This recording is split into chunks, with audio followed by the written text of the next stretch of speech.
Hello friends, welcome all of you to our channel RP maths Gurukul. তো তোমরা নিশ্চয়ই অবাক হচ্ছে যে দাদা, এবং অনেক রেগেও আছো যে নিমেষে অঙ্ক সিরিজটা আমরা বেশ ভালোই পাচ্ছিলাম, কিন্তু হঠাৎ করে বন্ধ হয়ে গেল। কারণ তোমাদের মনে অনেকেই এটার প্রশ্ন। কিছু শারীরিক অসুস্থতা এবং কিছু পার্সোনাল রিজনের জন্য আমি এই ক্লাসটা পুরোপুরি তোমাদের করিয়ে উঠতে পারিনি, তার জন্য আমি মন থেকে অনেক দুঃখিত। তো আজকে আমরা প্র্যাকটিস 11 ক্লাস করবো এবং এখানে প্রায় 25টা বা 26টার উপর প্রশ্নের সলিউশন দেখবো, বেস্ট প্রশ্ন সলিউশন, প্রিভিয়াস ইয়ার বেস্ট। এবং তোমাদের আগের যে প্রশ্ন আমি অলরেডি তোমাদের 180 বা something 180 I think question solve করিয়েছি। তো তারপর থেকে প্রায় 200 অ্যাবাভ প্রশ্ন সলভ করবো আজকে। তো তোমরা কি করবে না, আগের ক্লাসগুলো অবশ্যই ফলো করবে, তার সঙ্গে এই নতুন ক্লাসগুলো দেখবে এবং তোমাদের আগামী যে দিনগুলোতে ওয়েস্ট বেঙ্গল পুলিশ বা কলকাতা পুলিশের এক্সাম হতে চলেছে তার আগে আমি তোমাদের সমস্ত প্রিভিয়াস ইয়ার কভার করে দেবো, এটুকু আমি তোমাদের কথা দিতে পারি। ওকে, আর যারা টেলিগ্রাম এখনও জয়েন করেনি তারা অবশ্যই টেলিগ্রাম জয়েন করবে, কারণ এই ক্লাসগুলোর নোটস তোমরা ওখান থেকেই ডাউনলোড করতে পারবে পিডিএফ আকারে। আর তোমাদের ফ্রি মক টেস্টও নেওয়া হচ্ছে, তোমরা সবাই জানো 10টি মক টেস্ট আমি ওয়েস্ট বেঙ্গল পুলিশ কনস্টেবলের জন্য নিয়েছি, সেটাও তোমার পিডিএফ আকারে কোথায় পাবে না আরপি ম্যাথস গুরুকুলের টেলিগ্রাম চ্যানেলে। ওকে, তো চলো শুরু করি। 181 নম্বর প্রশ্ন বলেছিলাম না, 180টি প্রশ্ন সলভ করেছিলাম। দেখো 181 নম্বর প্রশ্ন। এবার আজকের যে সিরিজটি এটি কলকাতা পুলিশ এক্সাম পেপার 2011 থেকে নেওয়া হয়েছে। ওকে, এবার দেখো চলে আসি প্রথম অঙ্কে। কী বলা হয়েছে, কোনো রকম কোনো টাইম নষ্ট করবো না, ডাইরেক্ট প্রশ্নে কী বলা হয়েছে, ঘন্টায় 72 কিমি বেগে 120 মিটার দৈর্ঘ্যের একটি ট্রেন কত সময় স্টেশনে দাঁড়িয়ে থাকা একজন ব্যক্তিকে অতিক্রম করবে। তো আমরা যে টাইপের প্রশ্ন সলভ করে এসেছি এতদিন, সেখানে এই প্রশ্নটা হচ্ছে একদম নস্যি, একদম খুবই ক্ষুদ্র অঙ্ক। আমরা জানি যখন কোনো একটা ট্রেন নিজের কোনো একটা মানুষকে অতিক্রম করে বা পোলকে অতিক্রম করে বা গাছকে অতিক্রম করে, তখন সে নিজের দৈর্ঘ্য অতিক্রম করে। এবার 120 মিটার দৈর্ঘ্য ট্রেনটি, তার মানে সে 120 মিটার অতিক্রম করছে 72 কিলোমিটার বেগে, তার টাইম কত লাগবে? অর্থাৎ ডিস্টেন্স বাই স্পিড, দুঃখের বিষয় এখানে মিটার আছে, এখানে কিলোমিটার পার ঘন্টা আছে। তাহলে কিলোমিটার পার ঘন্টাটা কী করব? কিলোমিটার পার ঘন্টাটাকে মিটার পার সেকেন্ড ট্রান্সফার করবো কী করে? 5-18 দিয়ে গুণ করে, বলবো একদম ঠিক। তাহলে 18 4 72, 4 5 20, 6 120, তার মানে 6 সেকেন্ড টাইম লাগবে ভদ্রলোককে অতিক্রম করতে ট্রেনটির। নেক্সট প্রশ্ন, কোন ভগ্নাংশটি ক্ষুদ্রতম? তো আমি তোমাদের আগেও বলেছি যখন এই ধরনের ভগ্নাংশ দেখব যেখানে লব ছোট হর বড়, ওকে, তার মানে প্রকৃত ভগ্নাংশ। ফার্স্ট হচ্ছে এই কথাটা মনে রাখবো, যেটা প্রকৃত ভগ্নাংশ বা প্রপার ফ্র্যাকশন। এবং এখানে লব আর হরের মধ্যে ডিফারেন্স কত করে? 1 করে। দেখো 24/25, 10/11, 99/100, 68/69, তার মানে এখানে ডিফারেন্স কত করে? 1 করে। তাহলে যখন দেখবো যে ডিফারেন্স ইকুয়াল, সেটা 1 হতে পারে, 2 হতে পারে, 3 হতে পারে, 100 হতে পারে, যা খুশি হতে পারে, বাট এখানে কি দেখছি? ডিফারেন্স সেম, এখানেও এক ডিফারেন্স, এখানেও এক ডিফারেন্স, এখানেও এক ডিফারেন্স, এখানেও এক ডিফারেন্স, ডিফারেন্স সেম। তখন মনে রাখবো যদি ক্ষুদ্রতম ভগ্নাংশ বলে, তাহলে যার লব ছোট, যার লব ছোট সে হবে ক্ষুদ্রতম, আর যার লব বড় সে হবে বৃহত্তম। তাহলে লব ছোট, আমি হরের দিকে তাকাবোই না, লব ছোট কোথায় দেখতে পাচ্ছি? একমাত্র অপশান বিতে, যেখানে 10 দেখতে পাচ্ছি। তাহলে ক্ষুদ্রতম ভগ্নাংশ কী হয়ে যাবে? Option B. আর বৃহত্তম ভগ্নাংশ কী হয়ে যাবে? That option C. তাহলে অপশান সি হচ্ছে বৃহত্তম আর অপশান বি হচ্ছে ক্ষুদ্রতম ভগ্নাংশ। Is it clear? জলের মতো পরিষ্কার, কোনো অসুবিধা নেই। নিম্নলিখিত ভগ্নাংশটির মধ্যে কোনটি বৃহত্তম? দেখো সেম কোশ্চেন, কিন্তু এখানে দেখতে পাচ্ছি ডিফারেন্স কত করে হচ্ছে লব আর হরের মধ্যে? 15 আর 19 ডিফারেন্স 4, 29 আর 7 ডিফারেন্স কত? 4, 13 আর 17 ডিফারেন্স কত? 4, 3 আর 17 ডিফারেন্স কত? 4। তাহলে প্রত্যেক ক্ষেত্রে লব আর হরের মধ্যে ডিফারেন্স সেম। তাহলে আমি কী বলেছি? বৃহত্তম কোনটা হবে? যার লব বড় হবে। লব বড় একমাত্র দেখতে পাচ্ছি অপশান বিতে, 29 সবার থেকে বড়, তার মানে অপশান বি হয়ে যাবে কারেক্ট আনসার। নেক্সট প্রশ্ন দেখো 184 নম্বর প্রশ্নে কী বলা হয়েছে, 3 × 10⁵ প্লাস 4 × 10³ প্লাস 7 × 10² প্লাস 5 এর ভ্যালু নির্ণয় করতে হবে। এই প্রশ্নটা আমি দেখি আনসার করতে পারতাম, বাট এখানে একটি প্রবলেম আছে, যেটা হচ্ছে এখানে অপশান এ আর অপশান সি এর মধ্যে প্রবলেম শুরু হয়ে গেছে। ঠিক আছে, আমি দেখি কি বলতে পারতাম, যে যেহেতু দেখতে পাচ্ছি সংখ্যা একটা 5 আছে, বাকি প্রত্যেকটার সঙ্গে 10 গুণ আছে, তার মানে এইটুকু পার্ট বাদ দিলে, এইটুকু পার্ট বাদ দিলে এই তিনটে সংখ্যার যোগফল অবশ্যই কী হবে না, যোগফলের ইউনিট ডিজিট হবে 0, মানে একক স্থানীয় সংখ্যা কী হবে? 0, কারণ প্রত্যেকের সঙ্গে 10 গুণ আছে, 10-এর পাওয়ার যাই থাকুক না কেন ডাজেন্ট ম্যাটার, 0 আছে মানে আলটিমেট আমার ইউনিট ডিজিট কত হবে? 0 হবে। ওকে, এবার তার সঙ্গে 5 যোগ করলে ইউনিট ডিজিট তাহলে 5 হয়ে গেল, কারণ এই 5 একক স্থানীয় সংখ্যায় চলে আসবে। তাহলে 5 ইউনিট ডিজিট আছে একমাত্র অপশান এতে এবং অপশান সিতে। বিতেও দেখতে পাচ্ছি ইউনিট ডিজিট 0 হবে, কারণ 10 দিয়ে গুণ আছে, আর এখানে তো 0 আছেই, তাহলে বি আর ডি অপশান এখানেই অমিট হয়ে গেল। এবার আমি এ আর সি এর মধ্যে আমার প্রবলেম শুরু হয়েছে, কিন্তু সেটাও প্রবলেম হবে না, কারণ দেখো এখানে আছে কি 3 ইন্টু এখানে 4 ইন্টু এখানে 7 ইন্টু, তাহলে এখানে যদি 3-এর জায়গায় আমি অনেক বড় সংখ্যা 9 দেখতে পেতাম, এখানেও 8 বা এখানে 7 দেখতে পেতাম, তখন আমার প্রবলেম হতো। কিন্তু যেহেতু 3 আছে এবং সর্বোচ্চ 10-এর পাওয়ার a নিয়ে বসে আছে, তাহলে বলতে পারি যে সংখ্যাটি হবে এখানে 10⁵, মানে এখানে 5টা শূন্য আছে আর এখানে 3 আছে, তখন অবভিয়াসলি সংখ্যাটা হবে 6 অঙ্কের সংখ্যা, যেটা আনসার হবে সেটা 6 অঙ্কের। তাহলে 6 অঙ্কের আমি দেখতে পাচ্ছি একমাত্র কোথায় আছে, দেখো এখানে 1 2 3 4 5 6 7, এখানে 7টা আছে, তার মানে এই আনসার হতে পারে না। তাহলে আনসার কী হবে, দেখো 1 2 3 4 5 6 অঙ্কের অপশন সি হবে কারেক্ট আনসার। নাহলে তুমি করে নিতে পারো এটুকু জিনিসটুকু ভালোভাবেই করতে পারবে। কী করে, দেখো 10⁵, 10³ আর 10², এদের মধ্যে কমন যাচ্ছে কি 10² কমন যাচ্ছে, হ্যাঁ কি না? 10² কমন চলে গেলে পড়ে থাকে কি 3 ইন্টু 10³ প্লাস 4 ইন্টু কি 10 আর তারপর হচ্ছে 7, হ্যাঁ কি না বলবো, একদম ঠিক।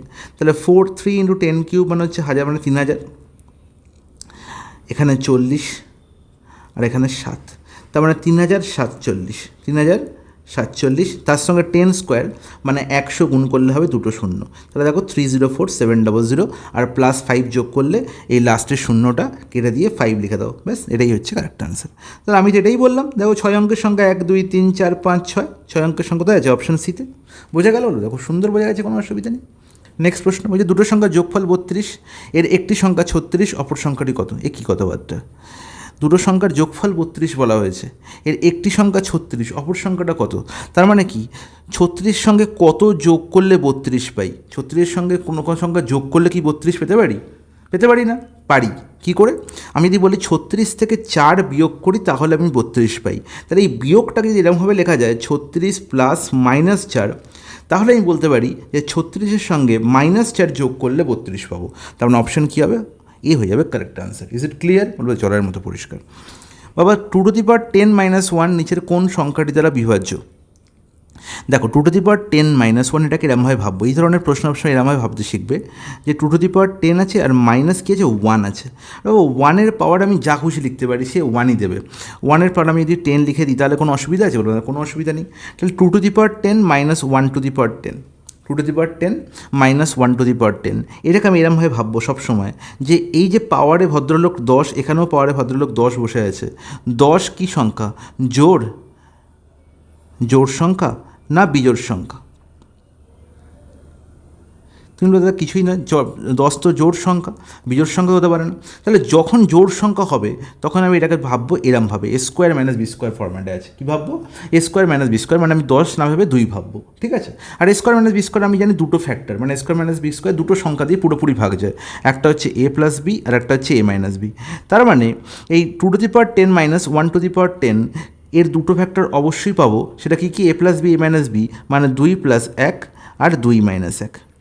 তার মানে এই সংখ্যাটা 2 + 1 দিয়েও ভাগ যাবে, 2 - 1 দিয়েও ভাগ যাবে এবং এদের গুণফল দিয়েও ভাগ যাবে। তার মানে 2 + 1 হচ্ছে 3 আর 2 - 1 হচ্ছে 1, তার মানে পুরো সংখ্যাটা 3 দিয়েও ভাগ যাবে, 3 দিয়েও ভাগ যাবে, 1 দিয়েও ভাগ যাবে এবং এদের গুণফল তো 3ই হবে, 3 আর 1-এর গুণফল তো 3ই হয়।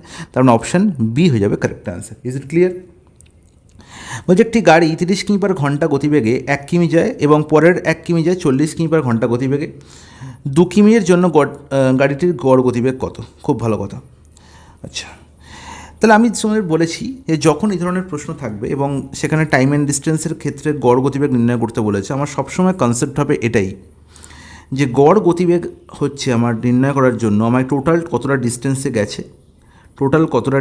গেছে, এটা মনে রাখতে হবে, আর টোটাল কতটা টাইম তার লেগেছে এটা মনে রাখতে হবে, ঠিক আছে? তো টোটাল সে কতটা ডিস্টেন্স গেল, সে 30 কিমি/ঘন্টা গতিবেগে 1 কিমি গেছে এবং পরের 1 কিমি যায় 40 কিমি/ঘন্টা বেগে, তাহলে এখানে 1 কিমি এখানে 1 কিমি, টোটাল 2 কিমি সে গেছে, টোটাল ডিস্টেন্সে 2 কিলোমিটার গেল। আর টাইম কতটা লাগলো? তাহলে 30 কিমি/ঘন্টা, তার মানে 1 ঘন্টায় যাচ্ছে 30 কিলোমিটার, তাহলে 30 কিমি যদি 1 ঘন্টায় যায় তাহলে 1 কিমি যাবে 1/30 ঘন্টায়, তার মানে এখানে 1/30 ঘন্টা লাগছে আর এখানে 1/40 ঘন্টা লাগছে। ইটস নট ইট, বলবো একদম ঠিক। তাহলে নির্ণয় করতে বলেছে গাড়িটির গড় গতিবেগ। তাহলে 2 কিমির জন্য গাড়িটির গড় গতিবেগ নির্ণয় করতে বলেছে, আমি কী করবো না 2 × 30 × 40 বাই কত 30 + 40 70। এবারে দেখো এই প্রশ্নটার ক্ষেত্রে আরও সহজ, আমি এই জিনিসটা তোমাদের কেন দেখালাম যে এটা আমি ডাইরেক্ট এটা লিখতে পারতাম 2xy / x + y, কারণ কি, যখন দুটো সেম স্ট্রেচ যাবে, দেখো এখানেও প্রথমে 1 কিমি গেছে, তারপরে 1 কিমি গেছে, তারপর প্রথমে যে ডিস্টেন্স কভার করেছে তারপরেও সেই ডিস্টেন্সই কভার করেছে, ওকে। এবং এক্ষেত্রে প্রথম ডিস্টেন্সের জন্য তার স্পিড ছিল 30 কিমি পার আওয়ার আর পরের জন্য 40 কিমি পার আওয়ার। তাহলে যদি এটা হয় তাহলে সবসময় মনে রাখবো যে পুরো ডি প্লাস ডি মানে 2ডির জন্য তার গড় গতিবেগ হবে সবসময় 2 ইন্টু XY মানে 30 into 40 by 30 plus 40 and that is 70। তাহলে এটাই আমি পেলাম এখানে, তাহলে ডাইরেক্ট আনসার। তাহলে এটা কনসেপ্ট কিন্তু এই কনসেপ্টটাও এসছে কিন্তু এখান থেকে, total distance covered by total time taken, মাথায় রাখবে এটা, নাহলে কিন্তু পরীক্ষায় খুব গুলায়। পরীক্ষায় তোমরা সাধারণত XY by X plus Y হবে না 2XY by X plus Y হবে, এই দুটোর মধ্যে তোমাদের কনফিউশন তৈরি হয়, ওকে, যেটা কিন্তু হওয়া উচিত নয় যদি তোমরা এই কনসেপ্টটা ভালো করে জানো। তাহলে দেখো কাটাকুটি হচ্ছে একটা, তাহলে কত 6 240 বাই 7, 240 বাই 7 একই না, একদম 240 বাই 7 মানে কত হচ্ছে, এখানে হচ্ছে 7 3 21, তারপরে 30, তার মানে হচ্ছে 7 4 28, মানে 34 পূর্ণ 2-এর সাথে কোথায় আছে, অপশান বি।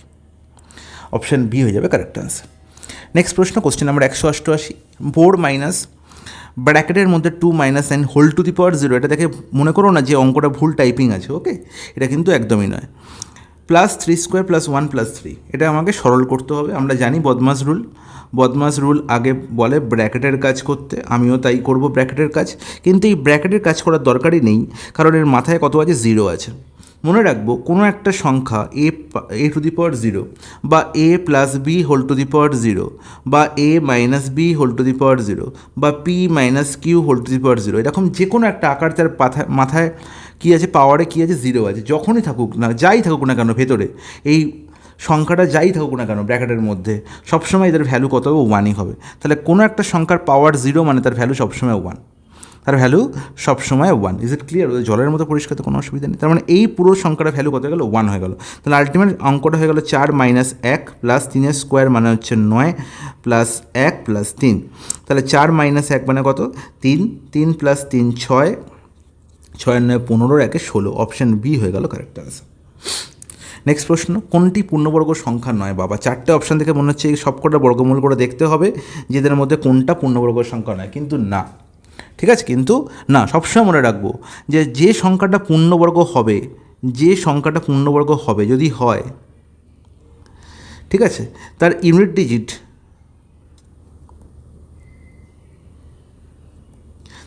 ডিজিট কখনো, যদি সে পূর্ণবর্গ সংখ্যা হয়, তার ইউনিট ডিজিট কখনো 2, 3, 7, 8 এগুলোর মধ্যে কোনোটাই হতে পারে না, এটা হতে পারে না, ইউনিট ডিজিট হতে পারে না। তাহলে হতে পারে কোনগুলো, তাহলে অবশ্যই বাকিগুলো, তার মানে 0, 1, 4, 5, 6, 9 এরা হতে পারে। তার মানে এগুলো হলেই যে পূর্ণবর্গ হবে তা নয়, কিন্তু এগুলো হতে পারে, কিন্তু এটা কখনোই হতে পারে না। যদি কোনো একটা সংখ্যার ইউনিট ডিজিট 2, 3, 7 অথবা 8 এদের মধ্যে যে কোনো একটা দেখি, তাহলে আমি চোখ বন্ধ করে বলতে পারি যে এই সংখ্যাটা পূর্ণবর্গ সংখ্যা নয়, এটা একটা পারফেক্ট স্কোয়ার নাম্বার নয়। Is it clear?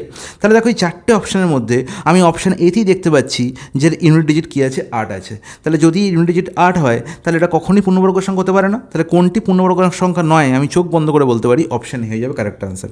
এদের মধ্যে প্রত্যেকে 9 দেখো, ইউনিট ডিজিট 5 দেখো, এখানে 1 দেখো, তাহলে এটা হতে পারে, এই যে হতে পারে লিস্টে ইউনিট ডিজিট আছে, তাহলে আনসার কী হবে আমার অপশানে। Is it clear? জলের মতো পরিষ্কার। বলছে একজন বিক্রেতা 20টি গাড়ি জুলাই মাসে এবং 40টি গাড়ি আগস্ট মাসে বিক্রি করলো, খুব ভালো কথা। তার কত শতাংশ গাড়ি বিক্রি বৃদ্ধি পেয়েছে? দেখো, খুব দেখি প্রশ্নের আনসার বলতে পারবে। 20টি গাড়ি জুলাই মাসে বিক্রি করছিল, 40টি গাড়ি আগস্ট মাসে বিক্রি করছে, ওকে। তাহলে গাড়ি বিক্রি কত গুণ বৃদ্ধি পেয়েছে? তাহলে 2 গুণ বৃদ্ধি পেয়েছে। আগে 20, এখন 40, 2 গুণ বৃদ্ধি পাওয়া মানে 200% হয়েছে, 200% হয়েছে। মাথায় রাখবে যে 2 গুণ বৃদ্ধি পেয়েছে, এর মানে 200% হয়েছে গাড়ি বিক্রি, 200% বেড়ে হয়েছে। তাহলে আলটিমেট বৃদ্ধি কতটা হয়েছে? না, বৃদ্ধি হয়েছে -100%, অ্যান্ড দ্যাট ইজ 100%। এটা মাথায় রাখবে, বোঝা গেল? বলবে দাদা আগে 20টা বৃদ্ধি হতো, এখন 40টা বৃদ্ধি হয়েছে, বৃদ্ধি কত হয়েছে? 20 বৃদ্ধি হয়েছে, তাহলে 20-তে 20 বৃদ্ধি হয়েছে মানে 100% বৃদ্ধি পেয়েছে। এটা হচ্ছে অ্যাকচুয়াল লজিক। আর আমি যদি এরমভাবে ভাবি যে কত গুণ হয়েছে, তাহলে দুগুণ হয়েছে, আর দুগুণ হওয়া মানে 200% হয়ে গেছে। তাহলে আগে যদি 100% বিক্রি হতো, এখন 200% বিক্রি হচ্ছে, তাহলে ইনক্রিজ করেছে কতটা? 100%। Is it clear? জলের মতো পরিষ্কার। এখানে যেরকম হতো যে 20 থেকে 60 হয়েছে, জুলাই মাসে 20 বিক্রি হতো, এখন 60টা বিক্রি হচ্ছে, তাহলে কত গুণ বৃদ্ধি পেয়েছে? তাহলে 3 গুণ বৃদ্ধি পেয়েছে, তার মানে 300% বেড়ে হয়েছে। আগে ছিল 100%, তাহলে কত পার্সেন্টেজ বৃদ্ধি পেয়েছে? 200% বৃদ্ধি পেয়েছে। মাথায় থাকবে? বলবে খুব সুন্দর মাথায় থাকবে, কোনো অসুবিধা নেই। তাহলে এখানে আনসার কোনটা হলো? Option B. নেক্সট প্রশ্ন 191। 1500 টাকা 4 বছরের সরল সুদ 30 টাকা, 8 বছরে 60 টাকা, তাহলে সুদের বার্ষিক হার কত? তাহলে এই ধরনের প্রশ্নে আমার এই যে 8 বছরের সুদ 60 টাকা, এটা দেওয়ার কোনো দরকারই নেই। কারণ কি? আমি এখানে দেখতে পাচ্ছি বার্ষিক সুদের হার নির্ণয় করতে হবে, আর এখানে সরল সুদ বলা আছে। সরল সুদ মানে প্রত্যেক বছর সুদ সেম। তাহলে 4 বছরে যদি 30 টাকা পাই এবং 1500 টাকা যদি আমার প্রিন্সিপাল বলা থাকে, তাহলে আমরা খুব সহজেই সুদের বার্ষিক হার নির্ণয় করতে পারি। কী করে? না SI ইন্টু 100 বাই কি না P ইন্টু টি করে, তাহলেই আমি 8% ভ্যালু পেয়ে যাবো। কত? আচ্ছা SI কত বলা আছে? 30 টাকা আমার SI হয়েছে, ইন্টু 100 বাই P কত? 1500, আর টাইম কত বলা হয়েছে? 4। That's it. কাটাকুটি করে ফেলো। এখানে দেখতে পাচ্ছি দুটো শূন্য ক্যান্সেল আউট করে দিচ্ছে। 15 2 30, 2 এখানে 4 মানে 2, তাহলে হাফ মানে হচ্ছে 0.5%। হাফ মানে কত? 0.5%। কোথায়? অপশান এ হয়ে যাবে কারেক্ট অ্যান্সার।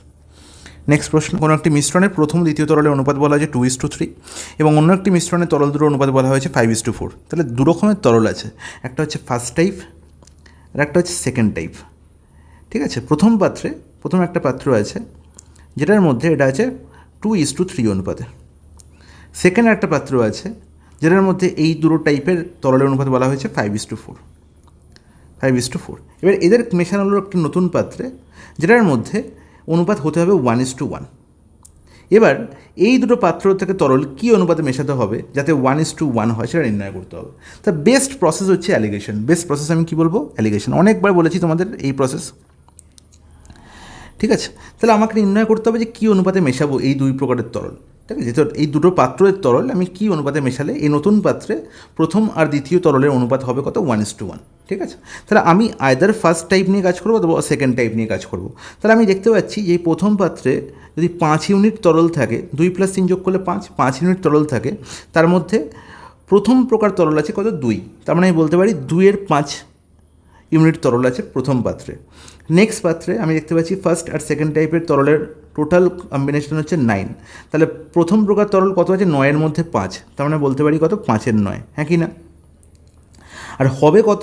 না এখানে দুটোকে 1 + 1 যোগ করলে 2, তার মধ্যে প্রথম প্রকার তরল কত? না 1-এর 2, কারণ হবে হচ্ছে 1-এর 2। এবার জাস্ট অ্যালিগেশন করব। এবার অ্যালিগেশন করার সময় আমি বলেছি যে যদি আমার ভগ্নাংশ থাকে, ভগ্নাংশকে রিমুভ করার জন্য আমায় কী করতে হয়? না এই 5, 9 আর 2 দিয়ে প্রত্যেকটা সংখ্যাকে গুণ করতে হয়। তাহলে 5, 9 আর 2 দিয়ে গুণ করলে এখানে 5 ক্যান্সেল আউট হয়ে যাবে, তাহলে 2 ইন্টু 9, তাহলে 5 কেটে গেল। এখানে 9 কেটে গেলে কী হবে? 5 × 2 10, তার মানে ইন্টু 10, 9 কেটে গেল। আর এখানে 2 আলটিমেট কেটে গেলে কী হবে? এখানে 5 × 9 দিয়ে গুণ করতে হবে। তাহলে আলটিমেট কী হলো? না আলটিমেট হয়ে গেল জিনিসটা যে 9 × 2 মানে 36, এখানে কত? 50। তাহলে হয়ে গেল ওখানে 36, আর এখানে হয়ে গেল 50, আর হবে কত? এখানে 45। 9 × 5 কত? 45। বলো। এবার অ্যালিগেশন করে ফেলো, 2 সেকেন্ডে আনসার হয়ে যাবে। 45। তাহলে 50 থেকে 45 বিয়োগ করে এখানে লিখবো 5, আর 45 থেকে 36 বিয়োগ করলে, 45 থেকে 36 বিয়োগ করলে কত লিখবো? অর্থাৎ 6 থেকে 15 9 দিল, তাহলে 5:9, তাই তো? তাহলে 5:9 অনুপাতে এই দুই প্রকার পাত্রের তরল মেশানো হয়েছিল, যার জন্য এখানে 1:1 অনুপাতে দুই প্রকারের তরলের অনুপাত হয়েছে 1:1। তাহলে 5:9 কোথায় দেখতে পাচ্ছি? Option B. নেক্সট প্রশ্ন বলছে একটি বাতিল লিখিত বিক্রয় মূল্য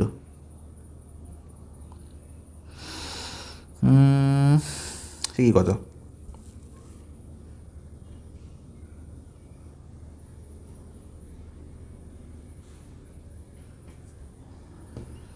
এটা বাতিল লিখিত নয়, এটা কিছু লেখায় ভুল হয়েছে। এটা হচ্ছে ধরো বালতির বলা আছে।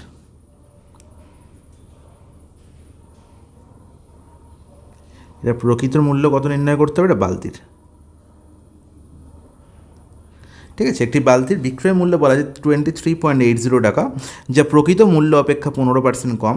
তাহলে প্রকৃত মূল্য আমাকে নির্ণয় করতে হবে। তাহলে দেখো খুব সহজেই বলতে পারি এই প্রশ্নের আনসার। আমি দেখতে পাচ্ছি যে এখানে বিক্রয় মূল্য বলা আছে, মানে এসপি বলা হয়েছে কত, অর্থাৎ 23.80 টাকা, ঠিক আছে। বিক্রয় মূল্য বলা হয়েছে 23.80, যা প্রকৃত মূল্য অপেক্ষা 15% কম। 15% কম মানে কি? 15% কম মানে হচ্ছে 85% হচ্ছে অ্যাকচুয়ালি ভ্যালু। তাহলে 100 যদি প্রকৃত মূল্য হয়, তার মানে কস্ট প্রাইস হয়, তো এখান থেকে 15 কম, তার মানে 85 টাকায় বিক্রি করা হয়েছে বা 85 ইউনিটে বিক্রি করা হয়েছে, যেটার ভ্যালু 23.80 বলা হয়েছে। তাহলে 85% ইজ ইকুয়াল টু আমি বলতে পারি কত না 23.80। আমাকে 100%-এর ভ্যালু নির্ণয় করতে বলা হয়েছে। তাহলে 100%-এর ভ্যালু কত হবে? 23.80 ইন্টু 100/85। ইজ নট ইকুয়াল, একদম ঠিক। তাহলে এই দশমিক উঠে যাবে, এখানে 100 দিয়ে গুণ করলে। তাহলে 23.80/85, তাহলে কতবার যাচ্ছে এখানে দেখতে পাচ্ছি 85, প্রথমে দুবার যাচ্ছে, 85 2 170, 170 মানে হচ্ছে এখানে কত 68, 85 680, তাহলে 85 8 8 হচ্ছে 680 একদম। তার মানে 28 টাকা হয়ে যাবে কারেক্ট আনসার। প্রকৃত মূল্য কত ছিল? 28 টাকা। নেক্সট প্রশ্ন আছে, এছাড়া আমি এটাকে আর কীভাবে করতে পারতাম? 15%-এর ফ্র্যাকশন ভ্যালুটিও ভাবতে পারতাম। 15%-এর ফ্র্যাকশন ভ্যালু কত? অর্থাৎ 15%-এর ফ্র্যাকশন ভ্যালু হচ্ছে 15/100, তার মানে 3/20। তার মানে 20 যদি আমার প্রকৃত মূল্য থাকতো, 20 যদি আমার প্রকৃত মূল্য থাকতো, সেটা 3 কমে বিক্রি করা হয়েছে, মানে 17-এ বিক্রি করা হয়েছে।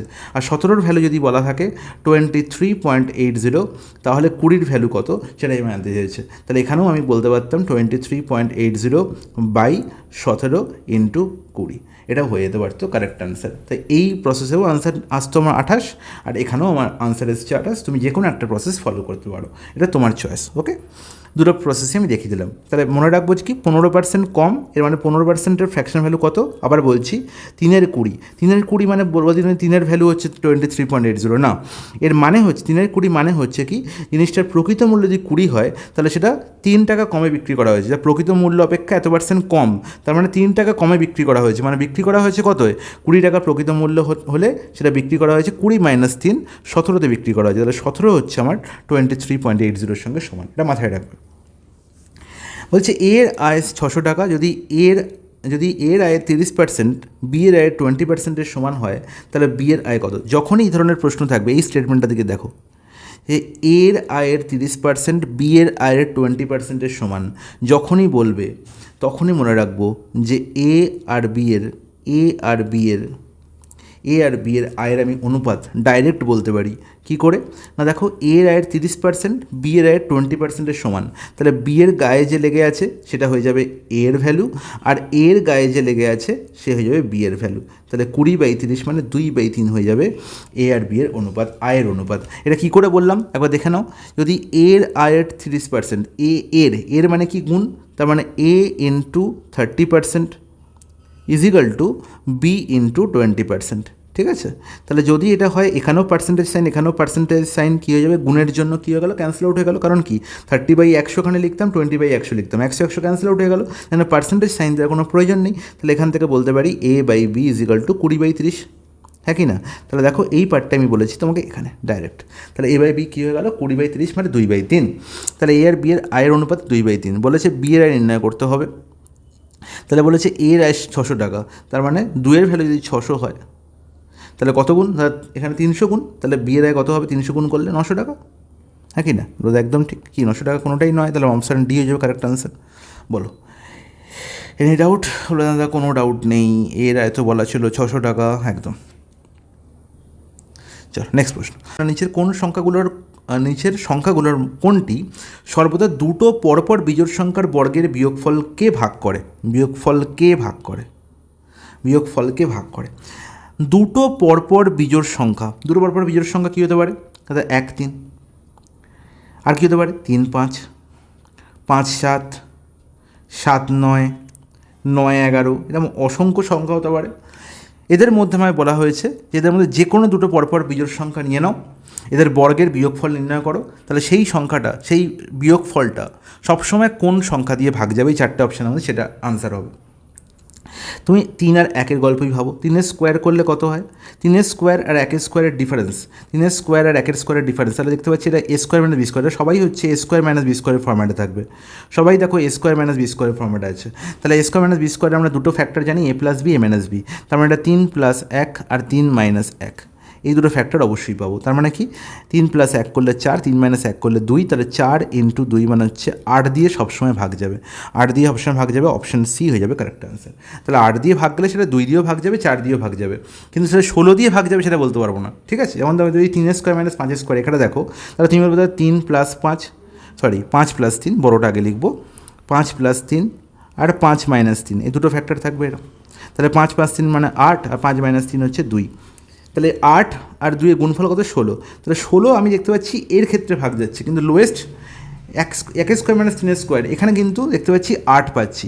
তাহলে সব থেকে বড়ো যেটা সবাইকে ভাগ করবে সে হচ্ছে কি 8, সব থেকে বড়ো যেটা সবাইকে ভাগ করবে সেটা হচ্ছে 8, এর ছোটও থাকতে পারে কিন্তু 16 কিন্তু সবাইকে ভাগ করবে না, কারণ এটা 1 স্কোয়ার মাইনাস 3 স্কোয়ারের ক্ষেত্রে প্রযোজ্য না, এটা মাথায় রাখতে হবে। কারণ অপশান সি হচ্ছে কারেক্ট আনসার। সর্বদা বলেছে, সর্বদা কথাটা বলা হয়েছে, সর্বদা মানে হচ্ছে সবসময় ভাগ করবে, সবার জন্য প্রযোজ্য, সবার জন্য প্রযোজ্য কি 8, ওকে। এবার সবার জন্য প্রযোজ্য 4ও হতে পারে, 2 হতে পারে, কিন্তু 4 2 অপশানে নেই, ওকে। নেক্সট প্রশ্ন। আচ্ছা, তাহলে এই ছিল আমার Kolkata police question paper 2013 paper থেকে যে অঙ্ক প্রশ্নগুলো এসেছিলো সেগুলো সব সলভ করে দিলাম। এরপরে 196 নম্বর প্রশ্ন দেখতে পাচ্ছি, কলকাতা পুলিশ কনস্টেবল 2018 মেনের প্রশ্ন, ঠিক আছে? এটা কলকাতা পুলিশ কনস্টেবল না, আই থিঙ্ক এটা West Bengal police constable men's 2018 পেপারের প্রশ্নপত্র, ওকে। দেখো খুব ভালো করে বুঝবে, বলছে কোন ক্ষুদ্রতম সংখ্যাকে 12, 16 এবং 36 দিয়ে ভাগ করলে প্রত্যেকবার 7 অবশিষ্ট থাকবে। এই ধরনের প্রশ্ন আমরা সবসময় জানি যে এলসিএম করতে হয়, তারপরে কী করতে হয়, তার সঙ্গে 7 যোগ করতে হয়, এরকম একটা গল্প। কিন্তু আমি এইসব গল্প বলেছি এই ধরনের প্রশ্নের ক্ষেত্রে মাথায় রাখবেন। আমি কি ভাববো যে 7 অবশিষ্ট আছে, 7 অবশিষ্ট থাকতো না কখন, 7 অবশিষ্ট থাকতো না কখন, মানে আমার যেটা আনসার হবে 4টে অপশানে যে কোনো একটা আনসার হবে, সেটাকে যাকে 12, 16 এবং 36 দিয়ে ভাগ করলে 7 অবশিষ্ট থাকবে, হ্যাঁ কি না? তাহলে যদি বলি 7 অবশিষ্ট আমার রাখার দরকার নেই, আমাকে পুরোপুরি ভাগ যেতে হবে, তাহলে কী করবো? তাহলে যেটা অবশিষ্ট সেটা যদি বিয়োগ করে দিই তাহলে আমি বলতে পারি, যদি সেটা বিয়োগ করে দিই তাহলে যে সংখ্যাগুলো পাবো সেগুলো 12, 16 এবং 36 দিয়ে পুরোপুরি ভাগ যায়। তাহলে আমার অঙ্কটা হয়ে গেল এখন এরকম, 151 থেকে 7 বিয়োগ করেছি মানে 144, 137 থেকে 7 বিয়োগ করেছি মানে 123, 165 থেকে 7 বিয়োগ করেছি মানে কত? 158, হ্যাঁ কি না? আর 135 থেকে 7 বিয়োগ করেছি মানে 128। তাহলে এই 4টে অপশান এখন হয়ে গেল এরকম, 144, 130, 158 এবং 128। তাহলে নিচে এই সংখ্যাগুলোর মধ্যে কোন সংখ্যাটা 12, 16 এবং 36 দিয়ে পুরোপুরি ভাগ যায়? 12, 16, 36 দিয়ে পুরোপুরি ভাগ যায়, তার মানে এখন এদের এলসিএম করলেই আনসার, তাই তো? এবার সরি, এদের ভুল বললাম, এখানে না, এদের এলসিএম করলেই আমার আনসার, এদের এলসিএম যেটা হবে সেটাই হবে কারেক্ট আনসার। তাহলে এদের 4টে অপশানের মধ্যে সেটাই আমার আনসার, যেটা 12, 16, 36-এর এলসিএম। এবং আমি এলসিএমও করবো না, আমি এবার কী করবো না, আমি বলেছি যে 12, 16, 36 এদের মধ্যে কমন ফ্যাক্টর কী লুকিয়ে আছে? 4 লুকিয়ে আছে। দেখো 12 4 দিয়েও কাটে, এই 4 12কেও কাটে, 4 16কেও কাটে, 4 36কেও কাটে, তাহলে সেটাই আমার আনসার হবে, যেটা 4 দিয়ে পুরোপুরি ভাগ যায়। 144-এর লাস্ট দুগুণা যদি 44, তার মানে এটা 4 দিয়ে পুরোপুরি ভাগ যায়, তাহলে আনসার হতে পারে। 30 কি 4 দিয়ে ভাগ যায়? না, যায় না, তাহলে এটা আনসার হতে পারে না। 58 কি 4 দিয়ে ভাগ যায়? 4 দিয়ে ভাগ যায় না, এটাও আনসার হতে পারে না। 28 কিন্তু 4 দিয়ে ভাগ যায়, তাহলে এটাও আনসার হতে পারে, এটাও আনসার হতে পারে। তাহলে 4-এর গল্প ভুলে যাও। এবার দেখো 12-র মধ্যে লুকিয়ে আছে 3, 12-র মধ্যে কী লুকিয়ে আছে? 3, তাহলে সেই সংখ্যা এটা আনসার হবে, যেহেতু এলসিএম তার মানে সে 3 দিয়েও ভাগ যেতে পারে। তাহলে 3 দিয়ে কি 8 আর 2 10 এর 11, 8 আর 2 10 এর 11, 11কে 3 দিয়ে ভাগ যায় না, তার মানে এটাও আনসার হতে পারে না। তাহলে আলটিমেট কারেক্ট আনসার হবে কি অপশানে। Is it clear? জলের মতো পরিষ্কার, কোনো অসুবিধা নেই, তা আমাকে অঙ্ক তো করতেই হলো না। আমি জাস্ট কী দেখলাম যে 7 অবশিষ্ট আছে, তাহলে 7কে সবার থেকে বিয়োগ করে দাও, তাহলে যেটা আবার পেলাম, যেটা আমি গল্প পেলাম 7 বিয়োগ করার পরে যে 4টে অপশান পেলাম, সেই 4টে অপশানের মধ্যে সেটাই হবে আনসার, যে 12, 16 এবং 36 দিয়ে পুরোপুরি ভাগ যায়। তাহলে 12, 16, 36 দিয়ে ভাগ যাওয়া মানে এদের ফ্যাক্টর দিয়েও ভাগ যাওয়া। 12-র মধ্যে 16-র মধ্যে 36-এর মধ্যে কমন ফ্যাক্টর কী লুকিয়ে আছে? 4, তাহলে 4 দিয়ে দেখলাম কোনটা ভাগ যায়, তাহলে 4 দিয়ে দেখলাম যে 130 ভাগ যায় না, 158 ভাগ যায় না, 144 আর 128-এর মধ্যে আনসার হবে। তাহলে এবার দেখবো যে 12-র মধ্যে আরেকটা ফ্যাক্টর লুকিয়ে 3, তাহলে 3-এর ডিভিসিবিলিটি চেক করি, 3-এর ডিভিসিবিলিটি কী বলে না, ডিজিটগুলোর সাম যদি 3 দিয়ে ভাগ যায় তাহলে সংখ্যাটাও 3 দিয়ে ভাগ যাবে। তাহলে ডিজিটগুলোর সাম হচ্ছে 4 আর 4 8 9, 3 দিয়ে ভাগ যায়, 8 আর 2 10 আর 11, 3 দিয়ে ভাগ যায় না, তার মানে এটা আনসার হতে পারে না, অপশান এ হয়ে গেল কারেক্ট আনসার। বলো এর থেকে সোজাভাবে বলা সম্ভবই নয় এই প্রশ্ন, আর এর থেকে সোজাভাবেও করা সম্ভব নয়। সবসময় কনসেপ্ট মাথায় রাখবো, কনসেপ্ট ক্লিয়ার থাকলে যে কোনো প্রশ্ন আমার অনায়াসে চুটকিতে সলভ হবে, কোনো রকম কোনো শর্টকাট প্রসেসের দিকে এগোবে না। ওকে, দেখো নেক্সট প্রশ্ন, 6% হারে 900 টাকা কত বছরে 6% 900 টাকার কত বছরের সুদ 5% হারে 540 টাকার 8 বছরের সুদের সমান হবে। তাহলে সুদ ইকুয়াল হবে, এসআই ইকুয়াল হবে, ঠিক আছে। তাহলে এসআই ইকুয়াল হবে, তার জন্য আমি কি দেখতে পাচ্ছি 5% হারে, সেকেন্ড গল্পটা দেখো, 5% হারে 540 টাকার 8 বছরের সুদ। তাহলে তুমি বলবে দাদা এখানে 540 টাকার 8 বছরের সুদ 5% হারে কত, দেখি কত বলবো দাদা, 540 ইন্টু 5% ইন্টু 8 মানে 40%, হ্যাঁ কি না। তাহলে এটা কী পেলাম, সুদ পেলাম, হ্যাঁ কি না। এবার এই যে সুদটা, সেই সুদটা কার সঙ্গে সমান হবে না, 6% হারে 900 টাকার সুদের, 900 টাকার সামথিং একটা ইয়ার, টি বছরের বয়স, টি বছরের যে সুদ, সেই সুদের সঙ্গে সমান হবে, হ্যাঁ কি না। তাহলে আমি জানি যে সুদ যখন পেয়ে গেছি, তাহলে এসআই ইন্টু 100 বাই কি, বাই 900 ইন্টু 6 হয়ে যাবে আমার কারেক্ট আনসার। এটাই হয়ে যাবে টি এর ভ্যালু, এটাই হয়ে যাবে টি এর ভ্যালু। তাহলে এখানে 100কে ক্যান্সেল আউট করবে, তাই তো। আর কি ক্যান্সেল আউট করছে, এখানে একটা শূন্য, এখানে একটা শূন্য ক্যান্সেল আউট হচ্ছে, এখানে একটা শূন্য, এখানে একটা শূন্য ক্যান্সেল আউট হচ্ছে, 9 6 54, 6 6 ক্যান্সেল আউট হয়ে গেল, 4 পড়ে হলো কারেক্ট আনসার, অপশান বি। এর থেকে সোজাভাবে বলা সম্ভব, বলো বুঝতে পেরেছো আশা করি। হ্যাঁ খুব সুন্দর বুঝতে পেরেছি। তাহলে আমি কী করলাম না, 5% হারে 540 টাকা 8 বছরের সুদ কত সেটা বার করলাম। এবার সেই সুদটা কার সঙ্গে সমান হবে না, এই ভদ্রলোকের সুদের সঙ্গে সমান হবে, 6% হারে 900 টাকার টি বছরের সুদ। তাহলে আমি যখন সুদ পেয়ে গেছি, তাহলে সুদ ইন্টু 100 বাই কি না, পি ইন্টু আর, তাহলে টি পেয়ে যাবো, ব্যাস। নেক্সট প্রশ্ন, মান নির্ণয় করতে বলেছে, আবার সেই বদমাশ রুল, প্রচণ্ড ঝামেলার একটা প্রশ্ন। তাহলে এই ধরনের প্রশ্নের ক্ষেত্রে একটাই হচ্ছে প্রসেস, সেটা হচ্ছে কি, আমাকে যোগ বিয়োগ করতে হবে। তাহলে যোগ বিয়োগ করো, ঠিক আছে। যোগ বিয়োগটা আমি তোমাদের হোমওয়ার্ক দিলাম, তোমরা এটা হোমওয়ার্ক করে আমাকে বলবে এর আনসার কত হবে।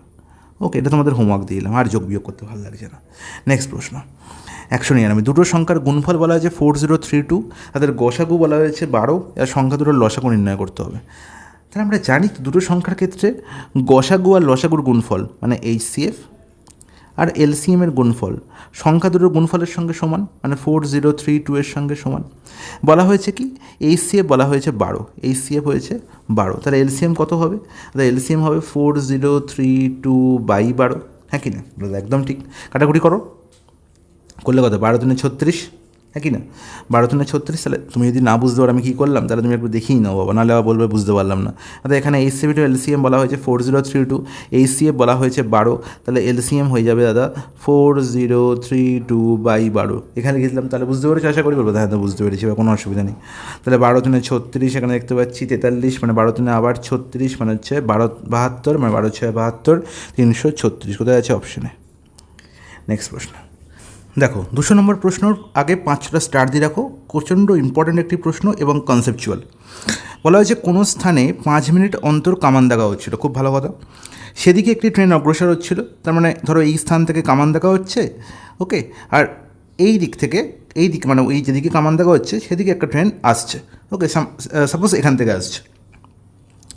বলা হলো যে সেদিকে একটা ট্রেন অগ্রসর হচ্ছিল, ওই ট্রেনের কোনো যাত্রী 4 মিনিট 49 সেকেন্ড অন্তর পরপর দুটি তপধ্বনি শুনল, ঠিক আছে। তার মানে এখান থেকে একটা কামান দেখা হলো, তার কিছু 5 মিনিট পরে আবার একটা কামান দেখা হলো, তাহলে দুটো এই যে পরপর তপধ্বনি হলো, সেই দুটো তপধ্বনি 5 মিনিট অন্তর হয়েছে। কিন্তু যদি এখানে ট্রেনটা স্থির থাকতো, তাহলে বলতাম যে ট্রেনের যাত্রীটা 5 মিনিট অন্তরই শুনতে পাবে।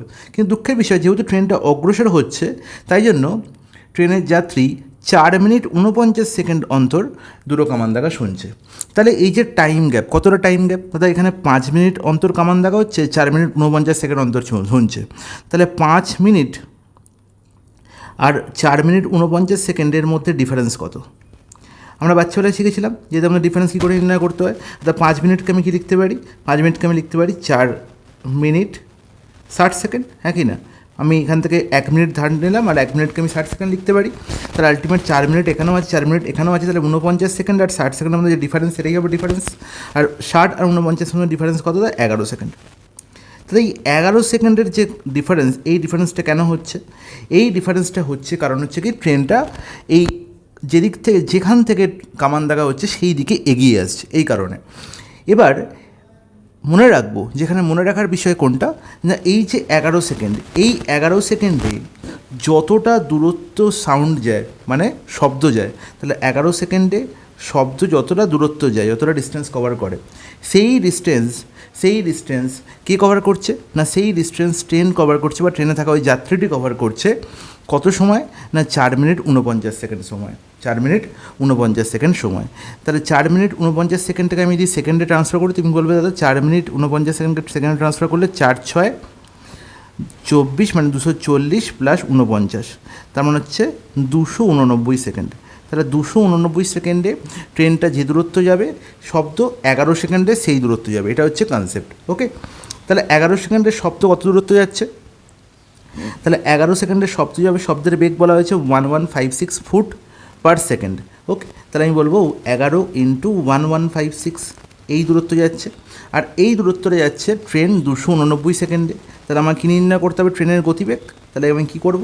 সময় দিয়ে ভাগ করে দেবো ডিস্টেন্সকে বাই 289, গল্প শেষ। কাটাকুটি যাবে, অবশ্যই যাবে। এখানে হচ্ছে দেখতে পাচ্ছি 4 দিয়ে এটা ডাইরেক্ট কাটাকুটি চলে যাচ্ছে। দেখো 4 না 36, 6 হাতে থাকে 3, 4 8 32, 3 35, 4 2 8 3 11, একদম। তাহলে 4 11 44 ফুট পার সেকেন্ড হয়ে যাবে, ফুট পার সেকেন্ড হয়ে যাবে কি ট্রেনের গতিবেগ। কোথায় আছে? অপশান সি হয়ে যাবে কারেক্ট আনসার। তাহলে বোঝা গেল, খুব ভালো করে তোমাদের বোঝালাম। জীবনেও ভুলবে না যে এই যে টাইম গ্যাপ, এই টাইম গ্যাপটা কত? না 11 সেকেন্ড। আর এই টাইম গ্যাপে শব্দ যে দূরত্ব যায়, ট্রেন 4 মিনিট 49 সেকেন্ডে সেই দূরত্ব যায়। তাহলে এই 11 সেকেন্ডে শব্দ কতটা দূরত্ব যাচ্ছে? শব্দের গতিবেগ বলা হয়েছে 1156 ফুট পার সেকেন্ড। তাহলে 1156কে 11 দিয়ে গুণ করলে যেটা পাবো সেটাই পাবো, শব্দ 11 সেকেন্ডে কতটা দূরত্ব অতিক্রম করে, তাই তো? Speed into time.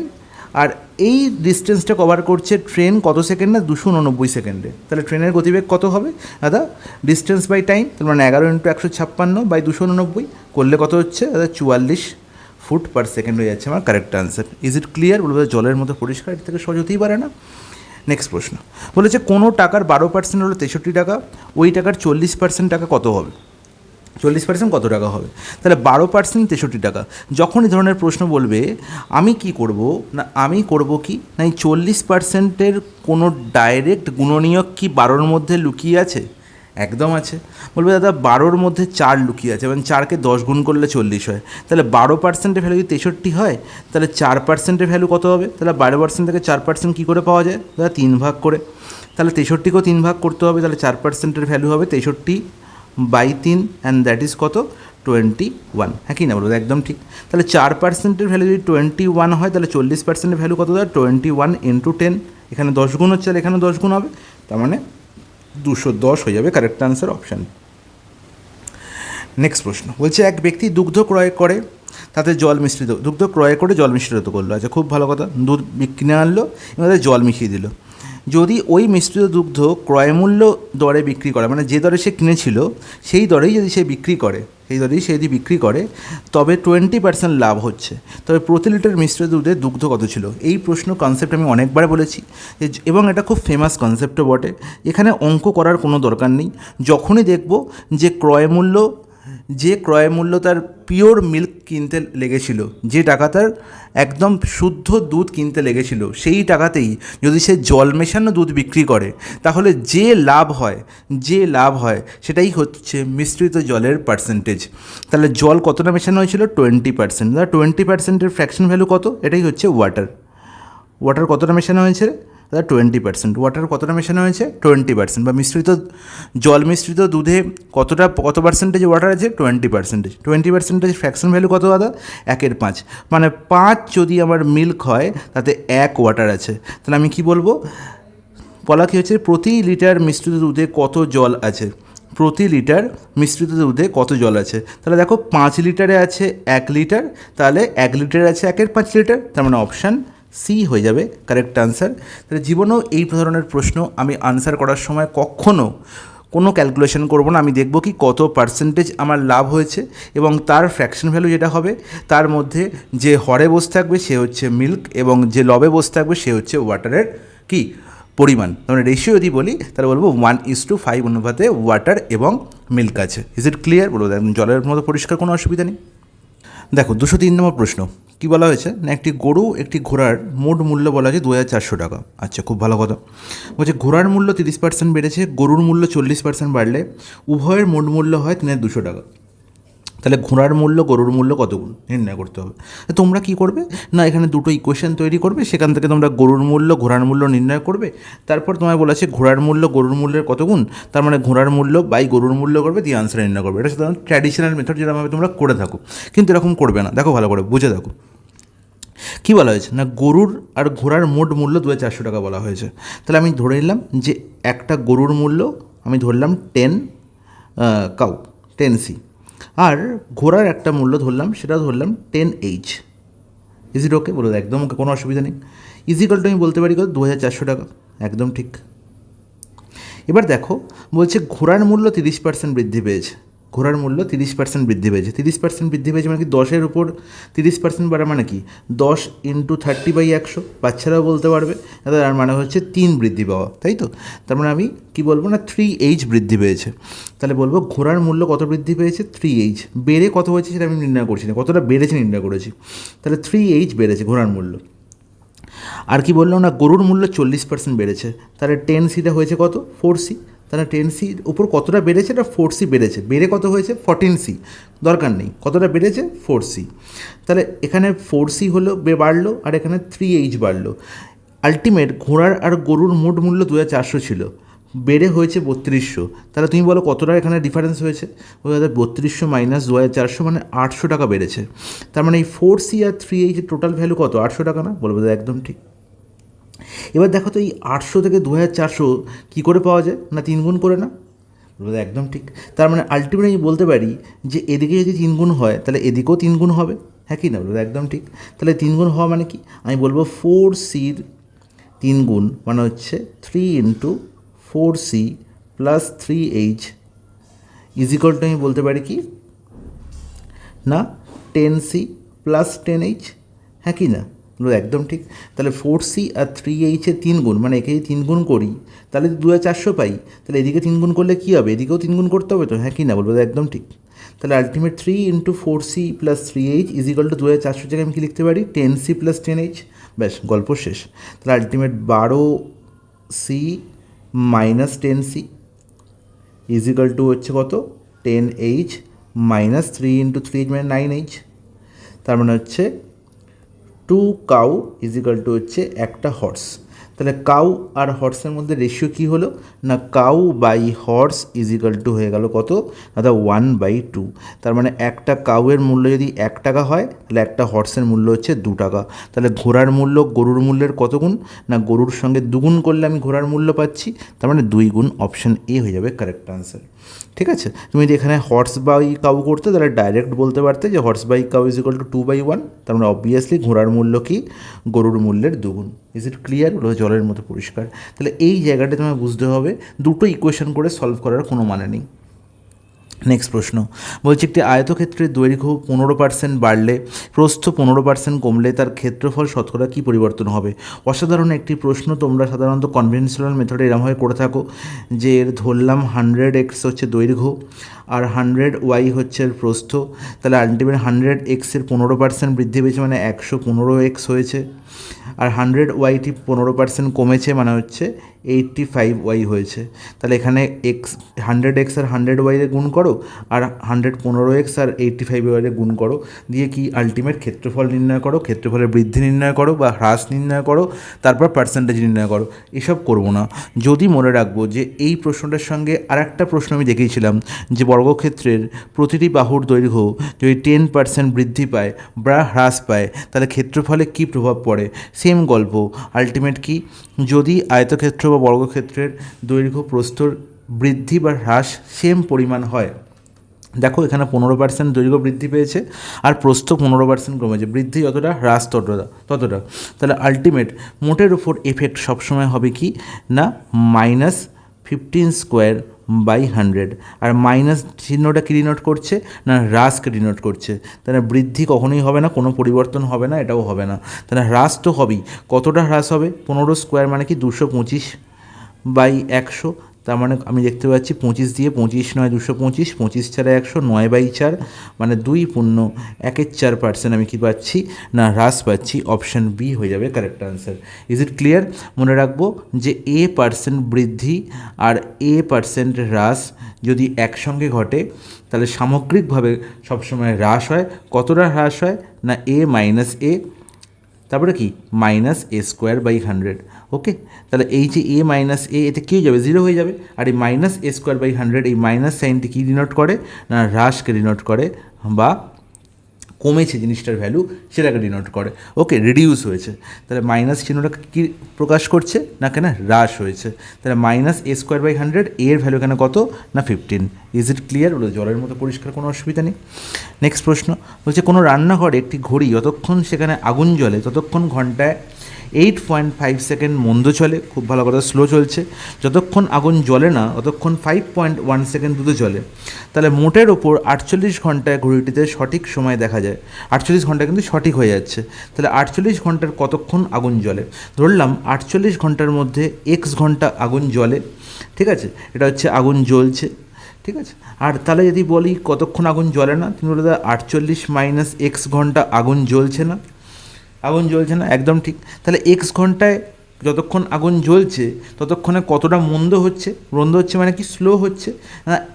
আমি দেখতে পাচ্ছি ঘন্টায় 8.5 সেকেন্ড মন্দ হচ্ছে। তাহলে 1 ঘন্টায় 8.5 সেকেন্ড মন্দ হয়। তাহলে x ঘন্টায় x ইন্টু 8.5 সেকেন্ড মন্দ হচ্ছে, হ্যাঁ কি না? হ্যাঁ কি না বলো তো? একদম ঠিক। এবার দেখা গেল যতক্ষণ আগুন জ্বলে না ততক্ষণ 5.1 সেকেন্ড দ্রুত চলছে। তাহলে 48 - x ঘন্টা সে কী করছে?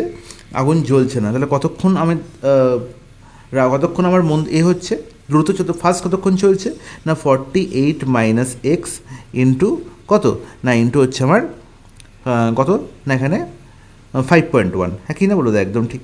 এবার দেখতে পাচ্ছি যে মোটের ওপর মানে আলটিমেট 48 আওয়ারে এই হ্রাস আর দ্রুত যতটা চলছে এটা ইকুয়ালাইজ হয়ে যাচ্ছে। এর মানে কি?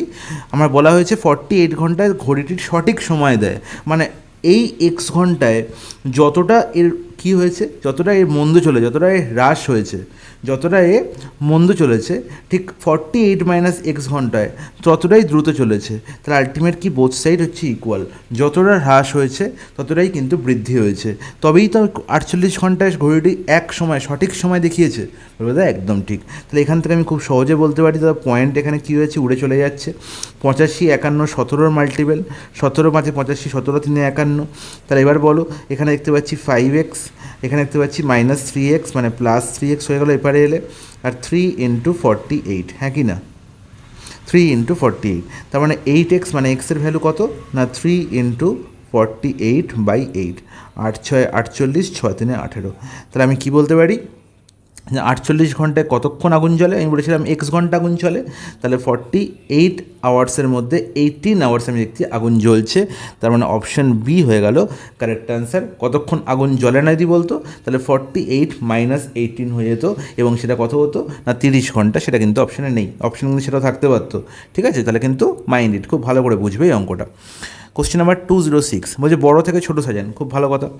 এখানে আচ্ছা, এখানে 0.629 হবে, এটা হচ্ছে 0.629। দেখো প্রথম অপশানটা কী বলেছে 31/50, খুব ভালো করে বুঝবে। তাহলে 31/50কে আমি কী লিখতে পারি? এটাকে আমরা দশমিক ভগ্নাংশে কী করে আমি এটাকে ট্রান্সফার করব? তুমি বলবে কিছুই নয়, যখনই দেখবো নিচে 50 বা 5 আছে তা আমি সেটাকে কী করবো 100 বানাবো। তাহলে 50কে 100 বানাতে গেলে আমাকে কী করতে হবে? 2 দিয়ে গুণ করতে হবে। তাহলে হরকে 2 দিয়ে গুণ করা মানে লবকে 2 দিয়ে গুণ করতে হবে। তাহলে 50 × 2 করে দাও। তাহলে আলটিমেট 62/100 হয়ে গেল না? এবার 62/100কে আমি লিখতে পারি 0.62, একদম লিখতে পারি। দেখো পরের ভদ্রলোক কী আছে না 0.49, কার মধ্যে? রুটের মধ্যে। তাহলে আমি লিখতে পারি 0.49কে 0.49 বর্গমূল করলে আমি 0.7 লিখতে পারি। বলে একদম লিখতে পারি। আমি এটাকে এরকম লিখতে পারি যে 49/100 বর্গমূল করলে 49-এর বর্গমূল হবে 7, আর 100-এর বর্গমূল হবে 10। তাহলে আলটিমেট 7/10 মানে কত? 0.7। এটা ডাইরেক্ট বলা যায়, এটুকু জ্ঞান তোমাদের আশা করি হয়ে যাওয়া উচিত। আমি দেখিয়ে দিলাম একবার।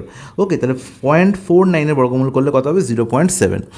এবার আলটিমেট 0.7কে আমি 0.7ই রাখছি, কারণ এখানেও পয়েন্টে ফ্র্যাকশানে এনেছি, এখানেও পয়েন্ট ফ্র্যাকশানে আনলাম। আর 0.62 এখানে আছে, দশমিকের দুটো সংখ্যা আছে, এখানে দশমিকের দুটো সংখ্যা করার জন্য একটা শূন্য দিলাম, তাই তো? তাহলে 0.70 আর 0.62। ওকে, এবার দেখো নেক্সট বলা হয়েছে 0.629। আচ্ছা 0.629কে আমি বলতে পারি 0.63। এখানে 9 থাকার জন্য আমি কী বলতে পারি, পরের সংখ্যাটার সঙ্গে অ্যাপ্রক্স করার জন্য 1 যোগ করতে পারি, 5-এর অধিক আছে, তাহলে 0.63 লিখতে পারি, কোনো আপত্তি নেই, বলে দাও কোনো আপত্তি নেই। 0.8 এর হোল স্কোয়ার, এখানে আমি লিখতে পারি 0.64, লিখতে পারি তো? একদম ঠিক, এখানে 0.64 অবশ্যই লিখতে পারি। তাহলে এবার তুমি আমাকে বলো যে এই যে চারটে সংখ্যা 0.62, 0.70, 0.63 আর 0.64, এদের মধ্যে সবথেকে বড়কে কিছুই নয়, এদের মধ্যে সবথেকে বড় হচ্ছে 0.70, আমাকে বড় থেকে ছোটো সাজাতে বলেছে।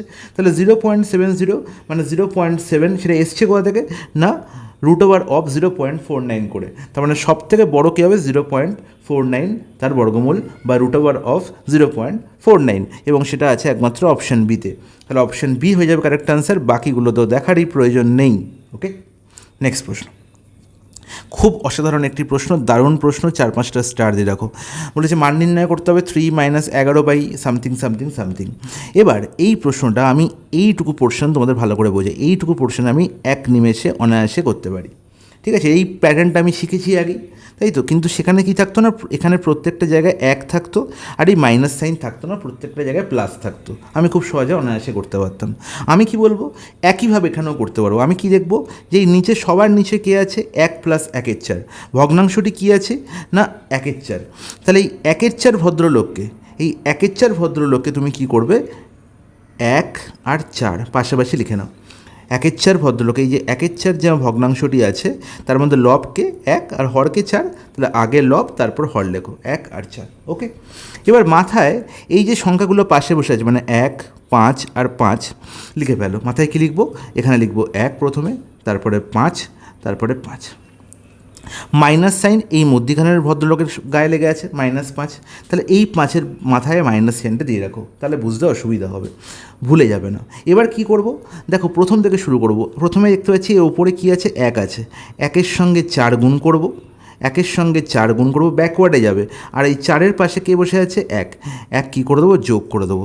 এর মাথায় যে সাইন থাকবে, এর মাথায় যে সাইন থাকবে, এখানেও সেই পারফরমেন্স হবে, এখানে যোগ আছে, এখানেও যোগ হবে। তাহলে 1-এর সঙ্গে 4 গুণ করে 4 + 1 করে 5, তাহলে এখানে কী হলো, 1-এর তলায় 5 বসে গেল। ওকে, সেম কাজ আবার এখানে উপরে কে আছে, 5, 5-এর সঙ্গে কী গুণ করে, সবসময় কী করবো, গুণ করবো নিচের ভদ্রলোককে, মানে 5 × 5 করবো। আর তার পাশের ভদ্রলোক কী হয়ে যাবে না, যোগ হবে না বিয়োগ হবে, দাদা এখানে যে সাইন আছে সেটাই হবে, তাহলে এখানে মাইনাস আছে না, এখানেও মাইনাস হবে। তাহলে 5 × 5 25, 25 - 4 দ্যাট ইজ হচ্ছে 21। তাহলে 5-এর তলায় কী বসলো, 21। আবার সেই একই গল্প, এখানে দেখতে পাচ্ছি 5 আছে, মাথায় কী আছে, কিছু নেই মানে প্লাস আছে।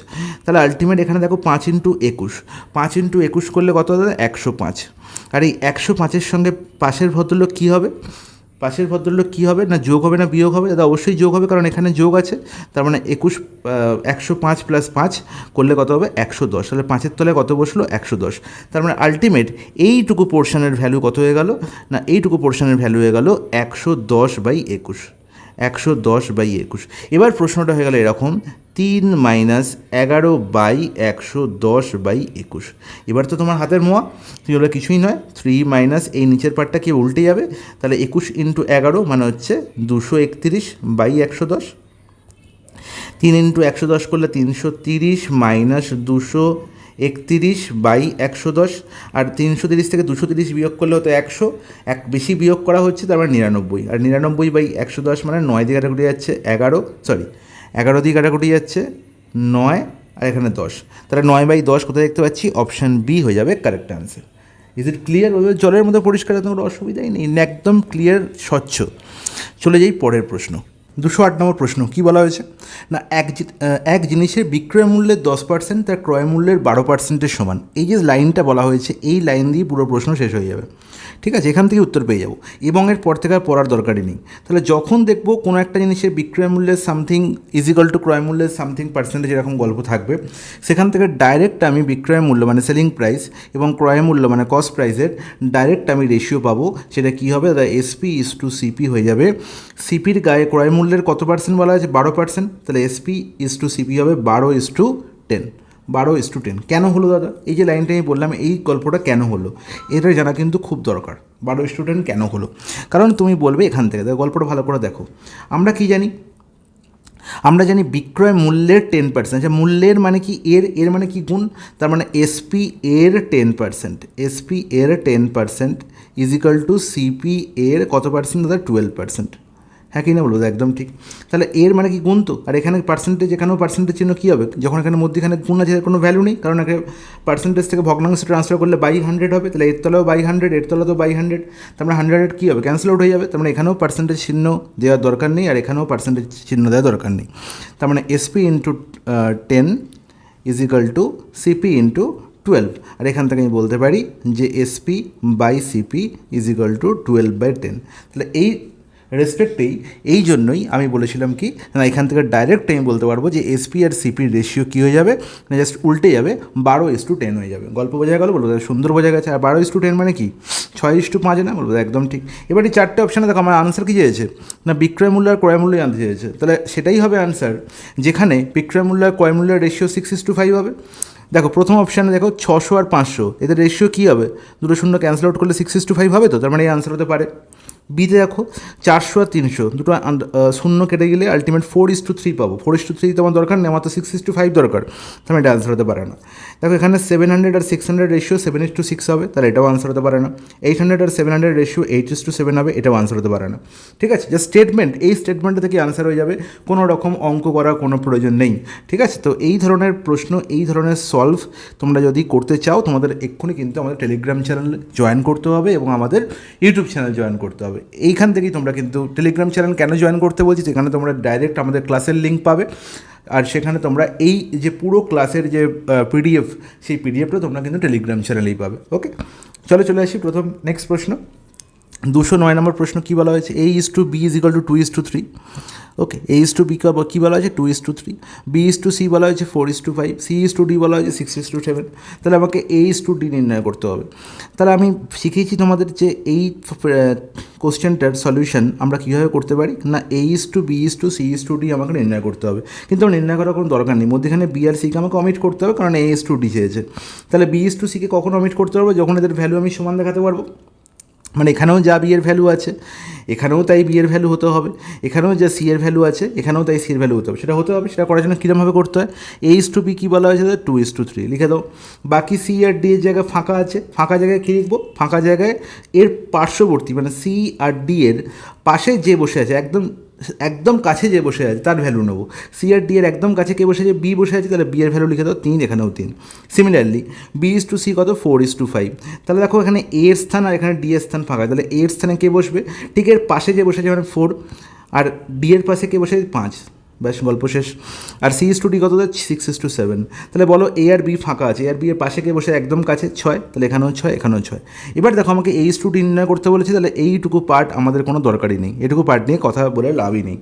এবার দেখো A:D নির্ণয় করার সময় আমি এখানে দেখতে পাচ্ছি এখানেও পুরোপুরি ওপর নিচে গুণ, এখানে ওপর নিচে গুণ করে দিতে পারো, অথবা এখানে কাটাকুটি হয়ে যেতে পারে। কোনাকুটি, সবসময় কোনাকুনি কাটাকুটি হয়। দেখো 3 আর এখানে 6, 2 হয়ে গেল। আর কাটাকুটি কিছু যাচ্ছে না? কিছু যাচ্ছে না। তাহলে দেখো 2 দুগুণে 4, 4 16, আর এখানে কত হচ্ছে? অর্থাৎ 5 7 35। তাহলে 16:35 কোথায় আছে? অপশান বিতে। A:D এর কত ভ্যালু হলো? 16:35। নেক্সট প্রশ্ন, 5টি ঘন্টা 3, 5, 7 এবং 3, 5, 7, 8 এবং 10 সেকেন্ড অন্তর বাজে। তো এই ধরনের প্রশ্ন আমি অনেকবার করেছি যে 5টি ঘন্টা এত সেকেন্ড অন্তর বাজছে, তারা একসঙ্গে আবার কখন বাজবে না, সেই সময়টা হবে এই সংখ্যাগুলোর এলসিএম। তো এবার দেখো এই সংখ্যাগুলোর এলসিএম করার জন্য তোমাদের একটা ডাইরেক্ট প্রসেস আমি বলেছি যে 3, 5, 7, 8 আর 10, এখানে ডাইরেক্ট আমি প্রসেস আমি তোমাদের বলে দিয়েছি যে এখানে আর এরমভাবে লিখে এলসিএম করার কোনো মানে নেই, তোমরা সেই জিনিসটা ভুলে যাও। ডাইরেক্ট কী দেখবো না, এখানে দেখতে পাচ্ছি 5 আর 10, এটা ডাইরেক্ট গুণিতক। যেখানে ডাইরেক্ট গুণিতক থাকবে সেখানে আমি ছোটো সংখ্যাটাকে অলরেডি অমিট করে দিতে পারি। মানে 5 আর 10 এলসিএম কত? 10। তাহলে 5 আর 10 এলসিএম 10 যখনই হয়ে গেল, তার মানে 5কে আমি অমিট করে দাও, তাহলে আমি 3, 7, 8, 10 এলসিএম বার করব, যা হবে তাই হবে এই 5টা সংখ্যার এলসিএম। ওকে, তাহলে এবার দেখো 3, 7, 8 এটা হচ্ছে কি? এটা হচ্ছে তোমার প্রত্যেকের মধ্যে কোনো কমন ফ্যাক্টর নেই, তার মানে কো প্রাইম নাম্বার। এদের মধ্যে যখন কোনো কমন ফ্যাক্টর নেই, তাহলে এদের গুণই হবে, গুণফলই হবে, ডাইরেক্ট কী হবে না এলসিএম। কিন্তু দুঃখের বিষয় 8 আর 10-এর মধ্যে একটা ফ্যাক্টর লুকিয়ে আছে। 8 আর 10-এর মধ্যে একটি ফ্যাক্টর কী আছে, কমন ফ্যাক্টর, সেটা হচ্ছে 2। তাহলে 8কে আমরা লিখতে পারি 2-এর কিউব, আর 10কে আমরা লিখতে পারি 2 × 5। ওকে, তাহলে যখন আমি 2-এর কিউব আর 2 × 5-এর এলসিএম নেবো, তখন আমি কী নেবো না প্রাইম নাম্বারের হাইয়েস্ট পাওয়ার, মানে 2-এর কিউব শুধু নেবো। এখানে 2 × 5-এর মধ্যে কিন্তু 2 আর নেবো না, তাহলে শুধু 5 নেবো। তাহলে এবার আমার আনসারটা করতে তো সুবিধা হবে। তাহলে আলটিমেট আনসার কী হলো না 3 × 7 × 2-এর কিউব মানে 8 ইন্টু এখান থেকে কী পাবো শুধু 5, এখান থেকে কিন্তু আর 10 নেবো না। Is it clear? বলবো জলের মতো পরিষ্কার। এটাই হচ্ছে আমার এলসিএম। তাহলে এলসিএম কত হলো, এটা কিন্তু সেকেন্ডে বেরোলো, হ্যাঁ এটা সেকেন্ড। তাহলে 3 5 15, 8 15 120, আর 120 × 7 মানে হচ্ছে 840। তাহলে 840 বাই, তাহলে সেকেন্ড মিনিটে করতে হবে, তাহলে 22 করতে হবে। তাহলে 22 মানে এখান থেকে কাটাকুটি করে নাও, 5 12 60, 3 4 12, 4 2 8, 7 2 14। তারপরে এই হয়ে গেল 14 মিনিট। 14 মিনিট কোথায় আছে? Option B. নেক্সট প্রশ্ন 211, কোনো স্থানে পৌঁছতে কোনো ব্যক্তি ঘন্টায় 4 কিমি বেগে গেলে 10 মিনিট বিলম্বে পৌঁছান, আবার 5 কিমি বেগে গেলে 5 মিনিট আগে পৌঁছান। তাকে কতদূর যেতে হবে, মানে আমার ডিস্টেন্স নির্ণয় করতে হবে। কতদূর যেতে হবে? ডিস্টেন্স নির্ণয় করতে হবে। সাপোজ আমি আমার বাড়ি থেকে আমার স্কুলে যাচ্ছি, ঠিক আছে।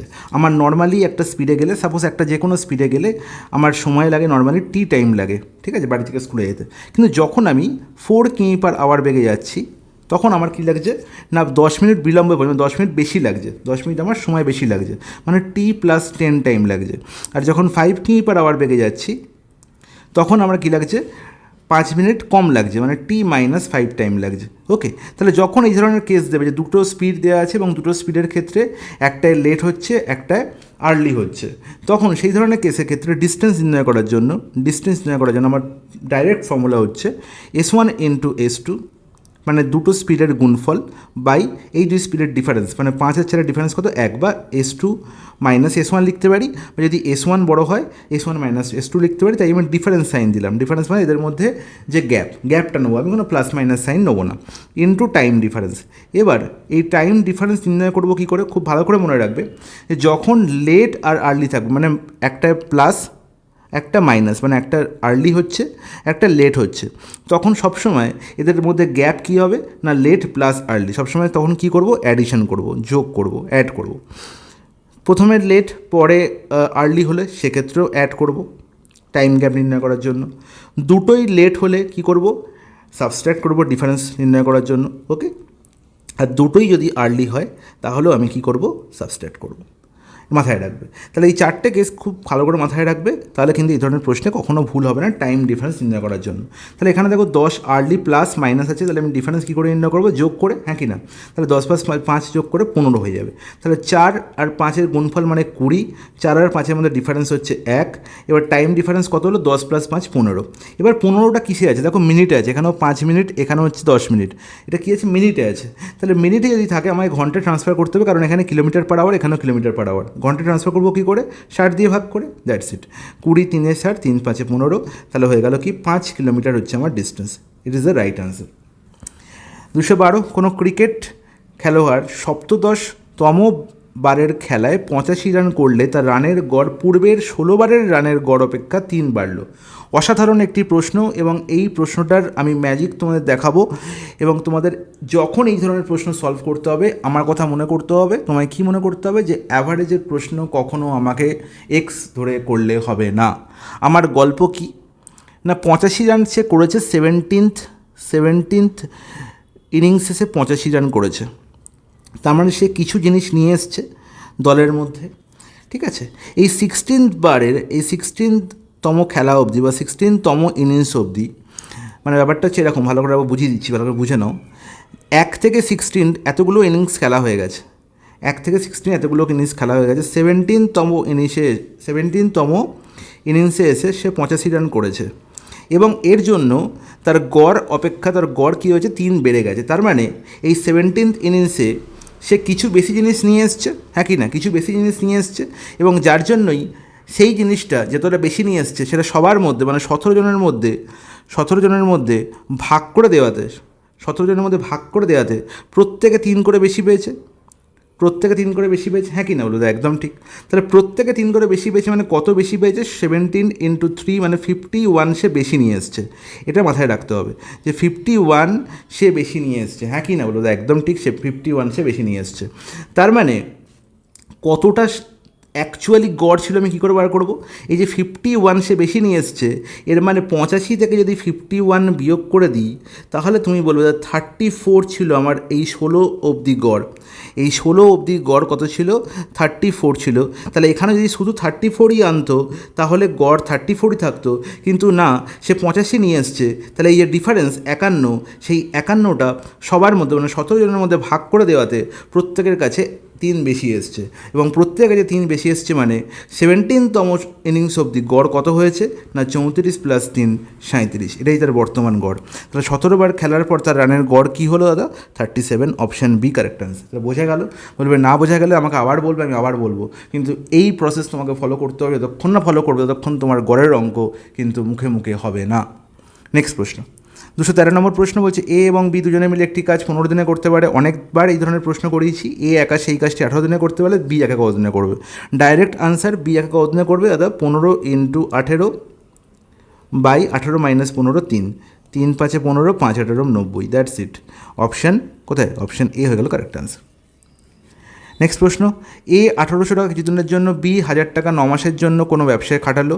এ এবং বি এর লাভ সমান। ওকে, তাহলে এ আর বি এর লাভ সমান মানে যদি প্রফিট রেশিও আমি কী বলতে পারি?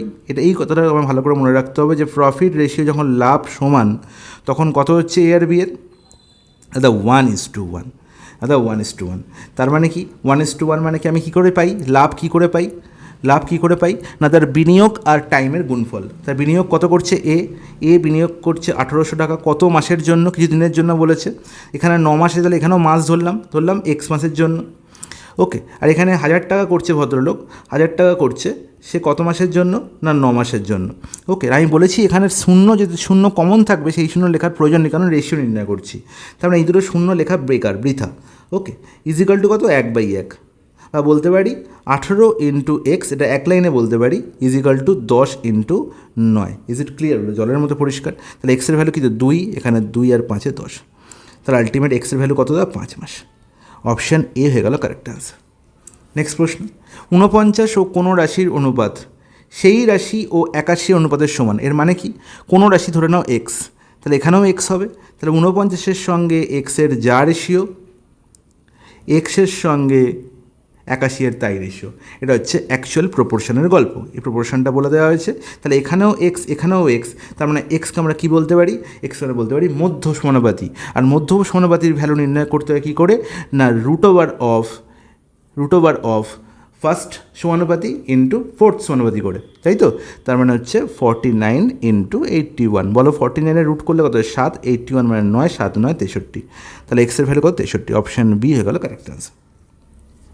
আচ্ছা, তাহলে এই ছিল আমাদের দেখো পুলিশ কনস্টেবল মেন্স 2018-এর সবকটি প্রশ্নের আনসার। ওকে, এবার আমরা চলে এলাম। আচ্ছা, কিছু কিছু প্রশ্ন আমি বাদ দিয়েছি যেগুলো রিপিটেড, যেগুলো আমি অলরেডি করে দিই, যে প্যাটার্ন আমি অলরেডি শিখিয়ে দিয়েছি সেই প্যাটার্নকে আমি নিয়ে নিই। ডিজিট চেঞ্জ শুধু আছে, তো সেগুলোকে নিয়ে আমি সময় নষ্ট করতে চাইনি, তাই এগুলোকে আর নিয়ে নিই। ওকে, কিছু কিছু রিপিট নিয়েছি কারণ সেগুলোকে আরেকবার শেখানো দরকার, আরেকবার তোমাদের ক্লিয়ার করা দরকার, তাই নিয়েছি। নেক্সট প্রশ্ন, আচ্ছা, কেপি কনস্টেবল মেন্স 3 ডিসেম্বর 2023। ওকে, দেখো কী বলা হয়েছে প্রথম প্রশ্নে, কোনো ভগ্নাংশের হরের সাথে 3 যোগ করলে ভগ্নাংশটির মান 1/2। যখন এই ধরনের প্রশ্ন থাকবে তখন আর আগে তুমি এগোবে না, এর পরের লাইন পড়ার কোনো দরকার নেই। জাস্ট এই কথাটা দেখে, এই কথাটা দেখার পরেই তোমার কাজ হবে যে ভগ্নাংশের হরের সাথে 3 যোগ করা হচ্ছে। তাহলে আমার 4টে যে অপশান আছে, 4টে অপশান দেখো, এখানে হরগুলোর সঙ্গে প্রতিটার সঙ্গে কত যোগ করে? 3 যোগ করে দাও। 3 যোগ করার পরে দেখো ভগ্নাংশটার মান কি 1/2 হয় সেটা দেখো। জাস্ট টেস্ট করে দেখো, যদি একটা অপশানে আমার কাজ মিটে যায় তাহলে সেটাই হবে আনসার, তাহলে আগে এগোনোর কোনো মানই হয় না, এবং সেটাই হয়ে থাকে ম্যাক্সিমাম কেসে। তাহলে দেখো যদি ডিনোমিনেটর বা হরের সাথে আমি 3 যোগ করি তাহলে এখানে কত হবে? 7 + 3 করলে, 7 + 3 করলে হবে 10। তাহলে আলটিমেট 3-এর 10, আর 3-এর 10 মানে কি 1/2? না, তাহলে এটা আনসার হতে পারে না। দেখো 5-এর সঙ্গে 3 যোগ করলে কত হবে দাদা? 8। তাহলে 2/8 কি 1/2-এর সঙ্গে সমান? না, 1/4-এর সঙ্গে সমান, তার মানে এটাও আনসার হতে পারে না। দেখো 5/7 আছে, তাহলে 7-এর সঙ্গে 3 গুণ করলে কত, 3 যোগ করলে কত হয়? তাহলে 5-এর 10, আর 5-এর 10 মানে কি 1/2 তো, হ্যাঁ কি না বলবো? একদম ঠিক, তার মানে এটা আনসার হতে পারে। লাস্ট চেক করে নাও, 5 + 3 যোগ করলে কত হয়? 8। এখানে হচ্ছে 3 এর 8, 3 এর 8 তো 1 এর 2 হতে পারে না, তার মানে এটাও আনসার হতে পারে না। তাহলে দেখো শুধু আমার এই একটা লাইনেই কাজ মিটে গেল, অপশন সি গেল কারেক্ট আনসার। নেক্সট প্রশ্ন। আচ্ছা, 217 নম্বর প্রশ্নে কী বলো না, এক ব্যক্তি ধার্য মূল্যের উপর 15% ছাড় দিয়ে কোনো দ্রব্য বিক্রি করে 19% লাভ করে। একটাই স্টেটমেন্ট এবং এই একটা স্টেটমেন্ট দিয়ে অঙ্ক করতে হবে। এবং এখানে বলা হয়েছে যদি কোনো ছাড় না দিত, মানে যদি 15% ছাড় না দিত, মানে যদি মার্ক প্রাইসেই বিক্রি করতো, তাহলে তার কত শতাংশ লাভ হতো। ঠিক আছে, তাহলে যখন শুধু দুটো পার্সেন্টেজ আমি দেখবো, একটা হচ্ছে ডিসকাউন্ট পার্সেন্টেজ আর একটা হচ্ছে প্রফিট পার্সেন্টেজ, আর কোনো অঙ্কে কিছু নেই, তখন আমার একটা জিনিসের কথাই মনে পড়বে যে ডাইরেক্ট আমি বলতে পারি এমপি আর সিপির ratio is equal to 100 plus profit percentage by 100 minus discount percentage. এটা কী করে এলো সবসময় মনে রাখবে, এই যে সেলিং প্রাইস ভদ্রলোক, এই সেলিং প্রাইস আমি কী করে পাই? সেলিং প্রাইস আমি কী করে পাই? মার্ক প্রাইস থেকে ডিসকাউন্ট বিয়োগ করি, তাহলে আমি সেলিং প্রাইস পাই। আর সেলিং প্রাইস কী করে পাই? যদি কস্ট প্রাইসের সঙ্গে প্রফিট যোগ করি, হ্যাঁ কি না, তাহলেও সেলিং প্রাইস পাই। তাহলে এখান থেকেও আমি সেলিং প্রাইস পাচ্ছি, এখান থেকেও আমি সেলিং প্রাইস পাচ্ছি। তাহলে আমি বলতে পারি না যে mark price minus discount is equal to CP plus profit, বলতে পারি তো, হ্যাঁ কি না? এবার যদি আমি এখানে ডিসকাউন্ট দিচ্ছি, ডিসকাউন্ট পার্সেন্টেজ দিন, যখনই পার্সেন্টেজে গল্প আসবে তখনই 100 ভদ্রলোক ঢুকে যাবে এবং সেখান থেকেই আমি এমপি আর সিপি রেশিও পেয়ে যাব। তাহলে এটাই ছিল আমার মূল উৎস, যেখান থেকে আমার এই ফর্মুলাটি এসছে, বোঝা গেছে? বলবে হ্যাঁ দাদা খুব সুন্দর বোঝা গেছে, কোনো অসুবিধা নেই। তাহলে বলো আমাকে এমপি আর সিপি রেশিও কী হবে? দাদা 100 plus P percentage, profit percentage কত আছে? 15%, মানে 115। এবার দাদা বলবে এখানে 100 মানেও লেখাও যায়, 100% লেখাও, তাই এখানেও পার্সেন্টেজ চিহ্ন হবে, তাহলে পার্সেন্টেজ কী হয়ে যাবে? অমিট হয়ে যাবে। তাহলে 115, এখানে নিচে কত হচ্ছে দাদা? 19%, সরি এখানে উপরে হচ্ছে 119, ভেরি সরি। 100 প্লাস প্রফিট কত? 19, তাহলে 119। আর নিচে কত? ডিসকাউন্ট কত হচ্ছে দাদা? ডিসকাউন্ট হচ্ছে আমার এখানে 15, তাহলে 100 থেকে 15 বিয়োগ করলে 85। তাহলে দেখো 17 দিয়ে কাটাকুটি যাচ্ছে, 17 5 85 আর 17 7 119, মানে 7:5। তাহলে এমপি আর সিপি রেশিও পেয়ে গেলাম 7:5। এবার বলা হয়েছে যদি কোনো ছাড় না দিত তবে কত শতাংশ লাভ হতো, মানে যদি এমপি এসপি হয়ে যেত, MP is equal two SP হতো, মানে এমপি যা তাহাই এসপি, 7 টাকায় আমি বিক্রি করতাম এবং 5 টাকা আমি দেখছি প্রফিট, তাহলে আমার লাভ কত হতো? না 2 টাকা লাভ হতো। তাহলে আমার প্রফিট পার্সেন্টেজ কত হতো? না 2/5 ইন্টু 100, তাহলে আলটিমেট 5/20, মানে 40% আমার প্রফিট হতো তখন। Is it clear? বলবো দাদা জলের মধ্যে পরিষ্কার, কোনো অসুবিধা নেই। নেক্সট প্রশ্ন বলছে 8, 16 এবং 24-এর চতুর্থ সমানুপাতি নির্ণয় করো। চতুর্থ সমানুপাতি নির্ণয় করার ফর্মুলা কি? তার মধ্যিখানে দুটো গুণ ধারে যে বসে তাকে দিয়ে ভাব। তার মানে কি, ধরো সাপোজ A:B সমানুপাতিক C:D যদি হয়, এখানে যদি বলা থাকে, সরি এটা ছোটো হাতে, যে ডি হচ্ছে চতুর্থ সমানুপাতিক, ফোর্থ সমানুপাতিক, তাই তো, ফোর্থ প্রপোর্শন। এর ভ্যালু কী করে নির্ণয় করব? মাঝের দুই ভদ্রলোকের গুণফল বাই এ দিয়ে প্রথম দিয়ে ভাগ, তাই তো। তাহলে মাঝের দুই ভদ্রলোককে 16 × 24 আর প্রথম দিয়ে ভাগ মানে কি 8 দিয়ে ভাগ, তাহলে 8 × 3 = 24, 3 × 16 = 48, গল্প শেষ। Option C. নেক্সট প্রশ্ন 219 নম্বর প্রশ্ন, প্রচণ্ড একটি ইম্পর্ট্যান্ট প্রশ্ন এবং ইম্পর্ট্যান্ট কনসেপ্ট লুকিয়ে আছে। 4-5টা স্টার দিয়ে দাও প্রশ্নে। ঠিকঠাকভাবে প্রশ্নের সলিউশন না বুঝতে পারলে কিন্তু তোমরা পরীক্ষা হলে করতেও পারবে না। আর যদি এই প্রশ্নটা এখন পরীক্ষায় পড়ে, বর্গমূল পদ্ধতিতে করতে গিয়ে কিন্তু অনেক সময় লেগে যাবে। দেখো প্রশ্নের অ্যাপ্রোচ দেখো, ভালো করে বুঝবে। দেখো এখানে কটা ডিজিট আছে, দেখো 1 2 3 4 5 6 7 8, 8টা ডিজিট আছে। তার মানে এর যে বর্গমূল হবে সে 4 ডিজিট তো হবেই মিনিমাম। আর দেখতে পাচ্ছি 4টে অপশানও 4টে ডিজিটেরই আছে। তার ডিজিট দিয়ে কোনোভাবেই প্রশ্নের সলিউশন করা যাবে না, বা ইউনিট ডিজিট দিয়েও করা যাবে না। দেখো ইউনিট ডিজিট কী আছে? 6 আছে। তাহলে 6 ইউনিট যখন আছে, যখন বর্গমূল যখন করবো, তাহলে তার ইউনিট ডিজিট 6 হতে পারে, অথবা কী হতে পারে 4 হতে পারে। তাহলে দেখছি সবারই 6 আছে, তাহলে ইউনিট ডিজিট দিয়েও কাজ করা যাবে না। তাহলে করবো কী করে? ভালো করে বুঝো। আমি যদি 5806, 5906, 5306 আর 5406 এই নাম্বারগুলোর মধ্যে প্যাটার্ন বুঝি, প্যাটার্নটা এরকম আছে যে 5806 মানে হচ্ছে বলতে পারি 5800 + 6, হ্যাঁ কি না? আর এই +6-এর জন্য এই পুরো সংখ্যাটার যখন আমি একে স্কোয়ার করব, এই স্কোয়ার করে তবেই তো নাম্বারটা পাবো, হ্যাঁ কি না? বলবো একদম ঠিক। তাহলে এই 6-এর জন্য এই নাম্বারটার মধ্যে তেমন কোনো চেঞ্জেস আসবে না, এই লাস্ট 2 থেকে 3 ডিজিটের মধ্যে চেঞ্জ আসবে, লাস্ট 4 ডিজিটের মধ্যে। তার মানে আলটিমেট প্যাটার্নটা 2859, এরপরে চারটে সংখ্যা থাকবে, এই চারটে সংখ্যার মধ্যে চেঞ্জ হতে পারে যদি আমি 6কে উড়িয়ে দিই। তাহলে তার জন্য আমার এই 2859 এই সংখ্যাটার মধ্যে কোনো চেঞ্জ আসবে না। ওকে, তাহলে যদি না আসে, আমি যদি সংখ্যাটাকে এরমভাবে ভাবি, দেখো ভালো করে বুঝবে ভাবনাটা কীরকম হবে। আমি 5806 না ভেবে 5800 ভাবলাম, তাহলে এর স্কোয়ার করে কি আমি এর কাছাকাছি পৌঁছতে পারবো? তাহলে তার জন্য আমাকে স্কোয়ার করতে গেলে আমি যদি এটাকে এরকম বলি যে 558 ইন্টু 100 এর হোল স্কোয়ার, কোনো অসুবিধা আছে? বলো না, কোনো অসুবিধা নেই। আবার এটাকে এরকম লিখতে পারি 58 স্কোয়ার ইন্টু 100 স্কোয়ার, আর এই 100 স্কোয়ার জন্য এখানে চারটে কী পাবো? শূন্য পাবো, হ্যাঁ কি না? বলো একদম ঠিক। তাহলে এই 100 স্কোয়ারকে আমি কী করতে পারি? নেগলেক্ট করতে পারি। তো শুধু 50 স্কোয়ার নির্ণয় করলেই আমি দেখতে পাবো যে 2859 কাছাকাছি হয় কি না। জানো কি তোমরা 58 স্কোয়ার নির্ণয় করতে? একটাই পদ্ধতি বলবো, 11 থেকে 99 অবধি সবার জন্য প্রযোজ্য, ঠিক আছে? টু ডিজিট সবার জন্য প্রযোজ্য এই স্কোয়ার করার নিয়ম। কি করব? দেখো ইউনিট ডিজিট কী আছে? 8, 8-এর স্কোয়ার করবো। 8-এর স্কোয়ার করলে কত হয়? 64, 64 ইউনিট ডিজিট কত? 4, 6 আমার হাতে রইল। ওকে, 5 আর 8-এর গুণফল কত? 40, 40কে 2 দিয়ে গুণ করবে, কত করবে না 5 আর 8-এর গুণ করবে 5 into 8, next step 5 into 8 into 2 করলে কত হয়? 80, 80 প্লাস 6 কত? 86, 86 6 লিখবে, হাতে 8, 5-এর স্কোয়ার করবে, 5-এর স্কোয়ার করলে কত হয়? 25, 25 ইন্টু 8 করলে কত হয়? 25 প্লাস 8 করলে কত হয়? 33। তাহলে 3364 হয়ে গেল 58 স্কোয়ার। এত সহজে করা যায়, যে কোনো সংখ্যা নিয়ে নাও তুমি অনায়াসে স্কোয়ার করতে পারবে। সাপোজ 73 এর হোল স্কোয়ার কী করবো? 3-এর স্কোয়ার করলে 9, 3-এর স্কোয়ার করলে 9, হাতে কিছু নেই, 9 বসে গেল। 7 3-এ 21, 21 দুগুণে কত? 42, 42-এর 2 হাতে 4, 7-এর স্কোয়ার করলে কত? 49, 49 প্লাস 4 কত হবে? 53, 5329 হবে 73 স্কোয়ার। এত সহজে করা যাবে এই পদ্ধতিতে। আশা করবো তোমাদের খুব ভালো করে মনে থাকবে। তাহলে দেখো 58 স্কোয়ার করলে আমি ভাবছি 3364, তার মানে 2859 আমার এর কাছাকাছি পাওয়া দরকার ছিল, কিন্তু এর থেকে বেশি হয়ে যাচ্ছে। এর থেকে এটা কী হয়ে যাচ্ছে? বেশি ইনক্রিজ করে যাচ্ছে। তার মানে কোনো মতেই এটা আনসার হতে পারে না। তাহলে 58 যখন হচ্ছে না, 59ও হবে না, তাই তো? তাহলে আইদার 53 অথবা 54 হবে আমার আনসার। তাহলে দেখি 54-এর কাছাকাছি যাই কিনা, বড়োটা নিয়েই ভাবি। তাহলে 54কে দেখি, তাহলে 06 আমি নিচ্ছি না, আমি 54 ইন্টু 100 বা 5400 5400 এর হোল স্কোয়ার করছি। তাহলে 100-এর স্কোয়ারের জন্য আমি 4টে শূন্য পাবো। তাহলে এটাকে নিয়ে ভেবে লাভ নেই, 54-এর স্কোয়ার নিয়ে ভাববো। তাহলে 54-এর স্কোয়ার তো আমি একটু আগে দেখলাম খুব সহজে করতে পারি। 4-এর স্কোয়ার কত? 16। তাহলে 6-এর কী বসলো? 6 বসলো, 16 6 বসলো, হাতে রইলো 1। 5 ইন্টু 4 20, 20 দুগুণে 40 প্লাস 1 41, হাতে রইল 4। 5-এর স্কোয়ার করলে 25 4-এ 29, তার মানে 2916, 2916। দুঃখের বিষয় এখানে 2859 আছে। তার মানে 54-এর স্কোয়ার করলে এর থেকে বেশি হয়ে যাচ্ছে। তাহলে এর কাছাকাছি তো পৌঁছাতে পারলাম না, বরঞ্চ এর বেশি হয়ে গেল। তাহলে এটা কখনোই আনসার হতে পারে না। তাহলে আনসার কী হবে? 5306।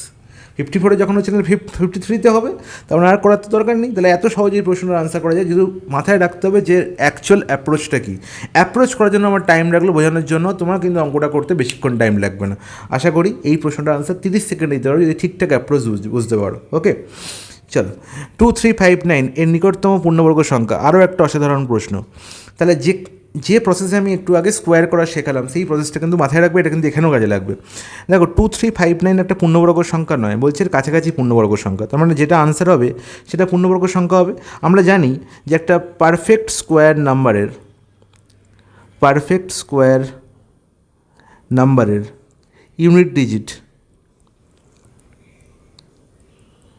কখনো 2 3 5 অথবা 7, 2 3 7 অথবা 8, 2 অথবা 3 অথবা 7 অথবা 8, এটা কখনো হতে পারে না। এটা কখনো হতে পারে না, ইউনিট ডিজিট এটা হতে পারে না। হতে পারে কোনগুলো? বাকিগুলো, মানে 0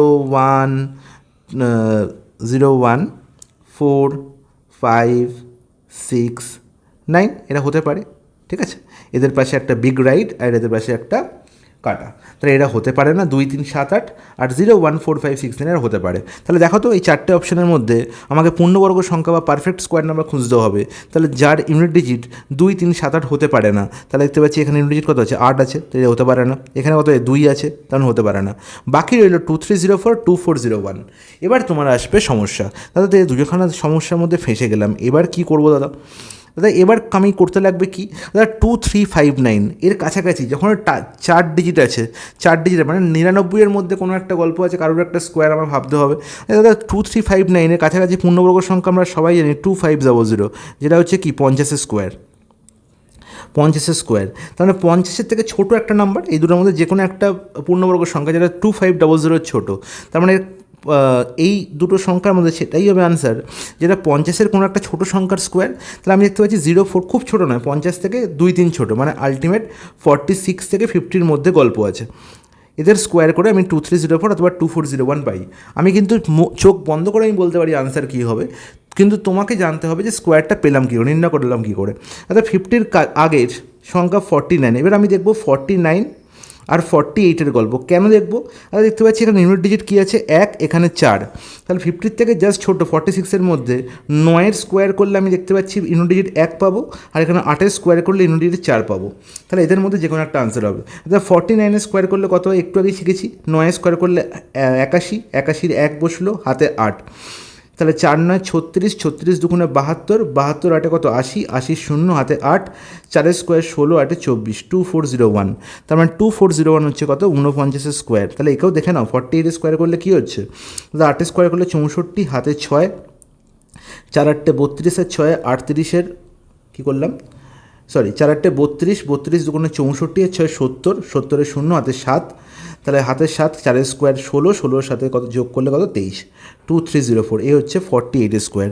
তাহলে এটা হচ্ছে 48 স্কোয়ার। এবার বলো, গেলে তো তোমরা কনফ্লিক্ট, এবার তোমাদের মধ্যে একটা দ্বন্দ্ব চলে এলো যে দাদা 48 স্কোয়ার 49 স্কোয়ার দুটোই তো পূর্ণবর্গ সংখ্যা, তাহলে দুটোই যখন পূর্ণবর্গ সংখ্যা তাহলে এদের মধ্যে কোনটা কাছে 2359-এর, দেখো তাহলে 2359 এরা হচ্ছে এর মাঝে বসে আছে, এর এপারে আছে 2304 আর ওপারে আছে 2401, তাহলে কত পথ যেতে হবে, 2359 থেকে 2401-এ যেতে গেলে 2359 থেকে 2401-এ যেতে গেলে কত ঘর যেতে হয়, 59-এর সঙ্গে 61, তাই তো, কত সরি 41 যোগ করলে আমি পাচ্ছি 2400, তাই তো, তাহলে আমি 42 যোগ করলে 2401 পাবো, তাহলে এখানে 42 ঘর প্লাস যেতে হচ্ছে, কত ঘর পিছোতে হচ্ছে, আচ্ছা এখানে দেখতে পাচ্ছি এখানে 5 আর এখানে দেখতে পাচ্ছি 5, 55 ঘর পিছোতে হচ্ছে, হ্যাঁ কি না বলবো, তো একদম ঠিক। তাহলে এখানে 55 ঘর পিছবো না 42 ঘর আগে যাব, কোনটা কাছে, 42 ঘর আগে যাওয়া, তাহলে নিকটতম পূর্ণবর্গ সংখ্যা কোনটি না 2401, অপশান ডি হয়ে যাবে কারেক্ট আনসার। খুব ভালো করে মাথায় রাখবে, দারুণ একটা প্রশ্ন, অসাধারণ একটা কনসেপ্ট। ওকে, নেক্সট প্রশ্ন 221, কোনো ক্লাবে 35 জন সদস্যের গড় বয়স বলা হয়েছে 15.2, আবার একটা অ্যাভারেজের প্রশ্ন। অ্যাভারেজের কনসেপ্ট তোমাদের এমনভাবে বোঝাবো তোমরা জীবনেও ভুলবে না এবং এই কনসেপ্টের সমস্ত অঙ্ক হবে। 35 জন সদস্যের গড় বয়স বলেছে 15.2, খুব ভালো কথা। 14 বছর বয়সী এক সদস্য চলে গেল, তার পরিবর্তে অপর একজন সদস্য ভর্তি হলো, তার মানে 35 জনের যে সদস্য সংখ্যা সেটা আনচেঞ্জ, আগেও ছিল 35, এখনও রয়েছে 35, চেঞ্জ হয়নি। শুধু কি হয়েছে, 14 বছরের একজন চলে গেছে আর একজন এসছে, যে এসছে সে কিছু নিয়ে এসছে এবং নিয়ে আসার জন্যই কী হয়েছে না অ্যাভারেজ 15.2 থেকে 15.5 হয়েছে। মনে রাখবো যে যদি কেউ আসে এবং আসার ফলে অ্যাভারেজ বেড়ে যায় তার মানে অবশ্যই সে বেশি নিয়ে এসছে, আর যদি অ্যাভারেজ কমে যায় তার মানে সে কম নিয়ে এসছে, মানে 14 অপেক্ষা সে বেশি নিয়ে এসছে, সে 14 অপেক্ষা বেশি নিয়ে এসছে, মানে যে এসছে সে 14 তো নিয়েই এসছে প্লাস কিছু এক্সট্রা নিয়ে এসছে। কতটা এক্সট্রা নিয়ে এসছে না দেখতে পাচ্ছি 15.2 থেকে 15.5 হয়েছে, মানে 0.3 এক্সট্রা নিয়ে এসছে। এটা কজনের জন্য নিয়ে এসছে, এই একটা লাড্ডু মানে 0.3 লাড্ডু একজনের জন্য নিয়ে এসছে, তাহলে 35 জনের জন্য কত বেশি নিয়ে এসছে না 35 ইন্টু 0.3, ওটা তো একদম ঠিক। তাহলে 14 প্লাস 35.03 হচ্ছে কারেক্ট আনসার, যে এসছে তার বয়স। তাহলে বলো 35 সঙ্গে 3 গুণ করলে কত হয় 105, আর একটা ঘর পর দশমিক মানে 10.5, তাহলে 14 প্লাস 10.5 মানে 24.5 হয়ে যাবে আমার কারেক্ট আনসার। এটা পয়েন্ট, অপশান ডি। বলছে কি ট্রেন নির্দিষ্ট গতিবেগে একটি স্থান অতিক্রম করে 40 মিনিটে, গতিবেগ 10 কিমি/ঘন্টা কমে গেলে স্থানটি অতিক্রম করতে তার সময় লাগে 48 মিনিট, ট্রেনটির প্রাথমিক গতিবেগ কত ছিল পার কিলোমিটার/ঘন্টা নির্ণয় করতে হবে। বলো, খুব ইজি একটা প্রশ্ন। আমি দেখতে পাচ্ছি একটা নির্দিষ্ট গতিবেগ ছিল, ঠিক আছে, একটি স্থান অতিক্রম করছিল, 40 মিনিট টাইম লাগছিল। ওকে, এখন গতিবেগ 10 কিমি/ঘন্টা কমে গেল, স্থানটি অতিক্রম করতে সময় লাগলো 48 মিনিট, তাহলে আমি এখানে টাইমের রেশিও পেয়ে যাচ্ছি। দুটো ক্ষেত্রেই টাইম দেওয়া আছে, টাইমের রেশিও T1 কত, প্রথমে লাগছিল 40 মিনিট, এখন T2 লাগছে 48 মিনিট, তাহলে টাইম বেশি লাগছে, কারণ কি হয়েছে না স্পিড কমে গেছে। ওকে, তাহলে টাইমের রেশিও কত দেখতে পাচ্ছি, কত দিয়ে কাটাকুটি যাচ্ছে 8 দিয়ে, 8 5 40, 8 6 48, তাহলে 5:6 পাচ্ছি টাইম রেশিও। যখন বলেছি যে ডিস্টেন্স সেম থাকবে, ডিস্টেন্স তো একই আছে, আগেও যে যতটা দূরত্ব যাচ্ছিলো এখনও ততটা দূরত্ব যাচ্ছে, সেম স্থান অতিক্রম করছে। ডিস্টেন্স কী আছে? কনস্ট্যান্ট। ডিস্টেন্স যদি কনস্ট্যান্ট থাকে, ডিস্টেন্স যদি সেম থাকে, তাহলে টাইম রেশিও যা হবে স্পিড রেশিও তার কী হবে? উল্টো হবে। স্পিড রেশিও তার উল্টো হবে। তার মানে আগে ছিল 6 স্পিড, এখন যাচ্ছে 5 স্পিডে। কতটা স্পিড কমেছে? 1 কমেছে। 1-এর ভ্যালু কত বলা আছে? 10 কিমি পার ঘন্টা বলা আছে না? বলবো একদম ঠিক। নির্ণয় করতে হবে কি? ট্রেনটির প্রাথমিক গতিবেগ কত ছিল? সবসময় প্রাথমিক গতিবেগ কোনটা? প্রথমটা। ঠিক আছে, 6 গতিবেগে যাওয়ার কথা ছিল, সে যাচ্ছে 5 গতিবেগে, তাই জন্যই তার কী লাগছে? টাইম বেশি লাগছে। তাহলে প্রাথমিক গতিবেগ সবসময় কি? প্রথমটা। তাহলে কত? 1-এর ভ্যালু 10 হলে 6-এর ভ্যালু কত হবে? 60 কিমি পার আওয়ার। তখন অপশান সি হয়ে যাবে কারেক্ট আনসার। এখানে যদি আর একটা অপশান 50 থাকতো, অনেকেও 50 আনসারে দাগ দিয়ে আসতো, কারণ এই আইডিয়াটা থাকা দরকার যে প্রাথমিক কোনটা। ওকে, নেক্সট প্রশ্ন 223। 48 লিটার মিশ্রণে অ্যাসিড ও জলের অনুপাত 7:5। ওই মিশ্রণে আর কত লিটার অ্যাসিড মিশ্রিত করলে মিশ্রণে অ্যাসিড জলের অনুপাত 3:2 হবে? তাহলে আমি সবসময় বলেছি যে এই ধরনের প্রশ্ন সবসময় যে কনস্ট্যান্ট তাকে নিয়ে কাজ করতে হয়। কাকে মেশাচ্ছি? অ্যাসিড মেশাচ্ছি, তাহলে আমি জল নিয়ে কাজ করব। অ্যাসিড আর জলের অনুপাত কত? অর্থাৎ 7:5। তাহলে টোটাল কত? 12। 12-র ভ্যালু কত বলা হয়েছে? 48 লিটার প্রথমে ছিল না মিশ্রণে, তাহলে 12 × 4 করে 48 হয়, তাহলে এখানে 5 × 4 20, এখানে 7 × 4 28।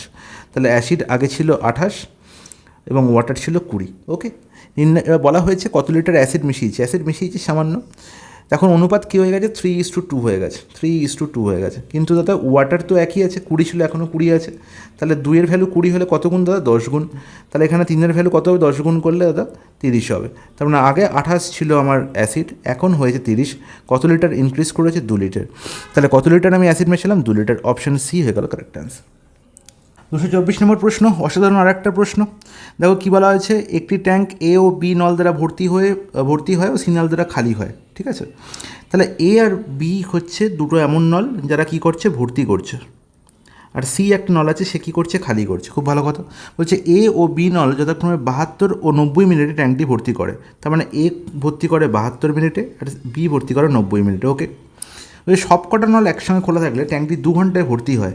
তার মানে এও আছে, বিও আছে, আবার সি খালিও করছে, তাহলে ট্যাঙ্কটি ভর্তি হচ্ছে কতক্ষণ? 2 ঘন্টায়, মানে 120 মিনিট বলতে পারি, এখানেও মিনিট মানে এখানেও মিনিট বলতে পারি।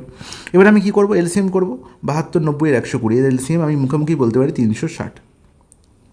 তাহলে 360 হচ্ছে ট্যাঙ্কের টোটাল ক্যাপাসিটি। তাহলে এর এফিসিয়েন্সি কত? 360 ভর্তি করতে 72 টাইম লাগছে, তাহলে 1 মিনিটে কত ভর্তি হয়? না 360/72 মানে হচ্ছে 5। তাহলে এর এফিসিয়েন্সি 5। বির এফিসিয়েন্সি কত? 360/90 মানে 4। আর এ, বি এবং সি এর মিলিত এফিসিয়েন্সি কত? 360/120 3। তাহলে দেখতে পাচ্ছি 5 আর 4 যোগ করে দেখতে পাচ্ছি 9 মিলিত এফিসিয়েন্সি এ আর বি এর। তাহলে এখানে কি করে 3 হচ্ছে?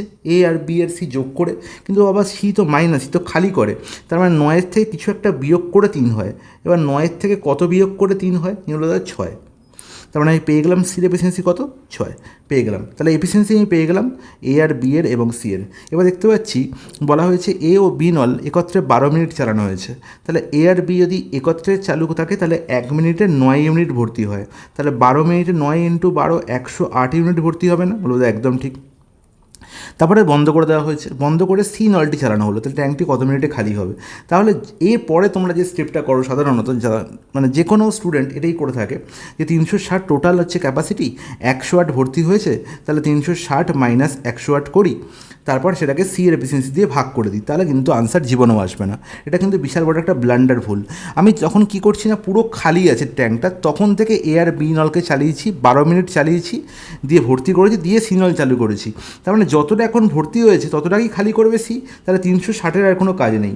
এই 108 ইউনিট খালি করবে কে? সি খালি করবে। সি এর এফিসিয়েন্সি কত? 6। তাহলে সবসময় এফিসিয়েন্সি দিয়ে ভাগ করলেই টাইম পাওয়া যায়। তাহলে টাইম কত হবে? 108/6, অর্থাৎ 18 মিনিট লাগবে সি এর পুরো ট্যাঙ্কটিকে, মানে 108 ইউনিট খালি করতে। ওকে, অপশান বি হয়ে গেল কারেক্ট আনসার। পুরো ট্যাঙ্ক কিন্তু নয়, বলেছে ট্যাঙ্কটি কত মিনিটে খালি হবে, মানে এই 12 মিনিট চলার পরে যতটা ভর্তি হয়েছে ততটা খালি করতে কতটা সময় লাগবে সি এর। Is it clear? বলো জলের মতো পরিষ্কার। নেক্সট প্রশ্ন, 3টি সংখ্যার মধ্যে দ্বিতীয়টি প্রথমটি দ্বিগুণ, তৃতীয়টি 3 গুণ।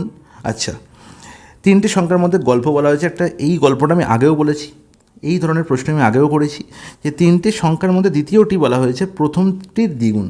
তাহলে প্রথমটির সঙ্গে আলোচনা করা হয়েছিল, আর প্রথমটির যদি গল্প বলা হয় তাহলে প্রথমটিকে আমি যদি বলি 2, তাহলে আমি বলবো দ্বিতীয়টি হচ্ছে কত, 4। এবার বলছে তৃতীয়টি 3 গুণ। এবার তৃতীয়টি 3 গুণ কে কে এই দ্বিতীয়টাই। তাহলে দ্বিতীয়টার সঙ্গে তুলনা করা হচ্ছে একবার প্রথমের, আবার দ্বিতীয়র সঙ্গে আবার তুলনা করা হচ্ছে কার, তৃতীয়র। তাহলে দ্বিতীয়র সঙ্গে প্রথমেরও তুলনা করা হচ্ছে, তৃতীয়র সঙ্গে তৃতীয়রও তুলনা করা হচ্ছে।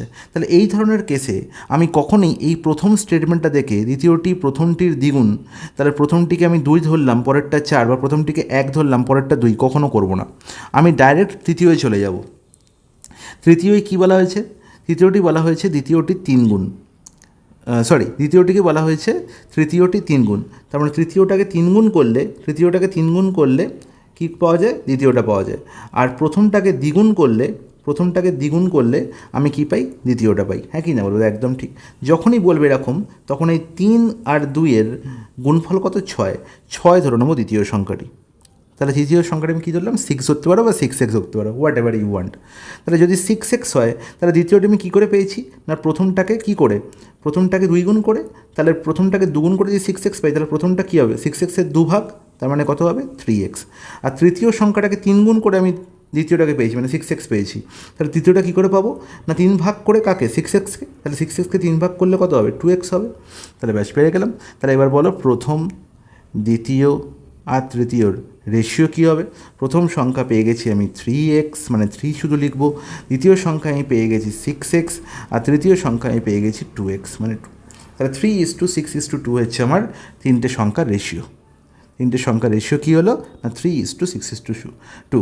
এবারে তিনটে সংখ্যার গড় বলা হয়েছে 44। তাহলে বড় সংখ্যাটি নির্ণয় করো। তাহলে গড় বলা হয়েছে 44, তাহলে গড় কত হবে, 6 আর 3 9 আর 2 হচ্ছে 11। তাহলে 11/3 এর ভ্যালু বলা হয়েছে কত, 44। হ্যাঁ কি না বলো, একদম ঠিক। তাহলে 11/3 যদি 44 হয়, বড় সংখ্যাটা কি 6 হবে, হ্যাঁ কি না। তাহলে 11/3 যদি 44 হয়, তাহলে 6-এর ভ্যালু কত হবে, অর্থাৎ 1-এর ভ্যালু হবে 44 ইন্টু 3-এর 11, 6-এর ভ্যালু ইন্টু 6, 11 4, তাহলে 4 3 12, 12 6 হচ্ছে 72। অপশান কোথায় আছে, ডি হয়ে যাবে correct answer. Is it clear, জলের মতো পরিষ্কার, কোনো অসুবিধা নেই। 226 নম্বর প্রশ্ন, এই প্রশ্নটা গায়ে একটা স্টার দিয়ে রাখো, অসাধারণ আর একটা প্রশ্ন। বলেছে এ ও বি এর আগের বছরের আয়ের অনুপাত ছিল 3:4। ওকে, তাদের আয় এবছর 2:3 অনুপাতে এবং 4:5 অনুপাতে বৃদ্ধি পায়। যখন এই গল্পটা বলা হয়েছে না, এখান থেকে তোমার মাথায় এটা আসবে যে এখানে 2:3 অনুপাতে বৃদ্ধি পেয়েছে, এর মানেটা কি। আমি আগেও তোমাদের বলেছি, দেখো এ আর বি এর আগের বছরের আয় ছিল 3:4, মানে যদি 3 টাকা ছিল এ এর আয়, তাহলে বি এর ছিল 4 টাকা আয়, বা এর আয়ে 3 ইউনিট হলে বি এর আয় ছিল 4 ইউনিট। এটা হচ্ছে 1 বছর আগের গল্প। এবার তাদের আয় 2:3 অনুপাতে বৃদ্ধি পেয়েছে, মানে এর আয় 2:3 অনুপাতে বৃদ্ধি পেয়েছে। এর মানে হচ্ছে আগের বছর যদি 2 থাকতো, এবছর হয়েছে 3, কিন্তু আগের বছর তো ছিল 3, সেটা কী করে তাহলে কত হবে সেটা নির্ণয় করতে হবে। সেটা করার জন্য আমি কী ভাববো এটাকে, যে 2 থেকে 3 হয়েছে মানে কত গুণ হয়েছে, 2 থেকে 3 হয়েছে মানে কত গুণ হয়েছে, মানে 3-এর 2 গুণ হয়েছে, হ্যাঁ কি না। তাহলে যখনই আমি দেখতে পাচ্ছি 2:3 অনুপাতে বৃদ্ধি পেয়েছে, এর মানে হয়েছে যে আগের বছরের তুলনায় এবছরে তার আয় কত হয়েছে না 3-এর 2 গুণ হয়েছে, হ্যাঁ কি না বলবো, দাদা একদম ঠিক। আর সিমিলারলি বি এর ক্ষেত্রে কী হয়েছে না 4:5 অনুপাতে বৃদ্ধি পেয়েছে। তাহলে বি এর আয়টা কত গুণ হয়েছে না 5-এর 4 গুণ হয়েছে। বোঝা গেল, বলবো দাদা খুব সুন্দর বোঝা গেছে, কোনো অসুবিধা নেই। তাহলে বলো 3-কে 3-এর 2 গুণ করলে কী হবে, দাদা 9-এর 2 হবে এখানে, আর এখানে হচ্ছে কত 4 ইন্টু 5-এর 4 মানে 5 হবে। বোঝা গেল, একদম ঠিক, কোনো অসুবিধা নেই। এবার তুমি ভগ্নাংশে রাখতে পারো বা এটাকে দশমিকে ট্রান্সফার করে দিতে পারো। আমায় কী বলা হয়েছে না, যদি এবছরে তাদের মোট আয় ছিল 28500, এবছর তাদের মোট আয় হচ্ছে কত 28500, তার মানে 9-এর 2 আর 5 এটাই তো তাদের এবছরের আয়, বর্তমান আয়, হ্যাঁ কি না। এবার 9-এর 2কে তুমি কি লিখতে পারো, 4.5 লিখতে পারি, কোনো অসুবিধা নেই। তাহলে 4.5 আর 5 যোগ করে কত হয় 9.5। তাহলে 9.5-এর ভ্যালু কত বলা হয়েছে 28500। নির্ণয় করতে হবে কি এর আয় কত, তবে এবছর এর আয় মানে 9-এর 2-এর ভ্যালু বা 4.5-এর ভ্যালু নির্ণয় করতে হবে। তাহলে তুমি বলবে কিছুই নয়, 28500 বাই 9.5। তাহলে 9.5-এর ভ্যালু যদি 28500 হয়, তাহলে এখানে 1-এর ভ্যালু কী করবো, বাই 9.5 করবো তো, হ্যাঁ কি না। তো সেটাই করেছি, 1-এর ভ্যালু এত হলে 4.5-এর ভ্যালু কত হবে ইন্টু 4.5। দশমিক এখানে উড়ে গেল। তাহলে 95 দিয়ে দেখো 95 এখানে ডাইরেক্ট যাচ্ছে 3 5 15, 3 9 27 28 মানে 300। আর 300 ইন্টু 45 করলে কত হচ্ছে? ওটা হচ্ছে 13500। অপশান বি হয়ে গেল কারেক্ট আনসার। বলো এর থেকে সোজা হবে এই প্রশ্ন করা সম্ভব? কোনোভাবেই সম্ভব না। নেক্সট প্রশ্ন বলছে একটি বইয়ের প্রাথমিক মূল্য 1250 টাকা ছিল।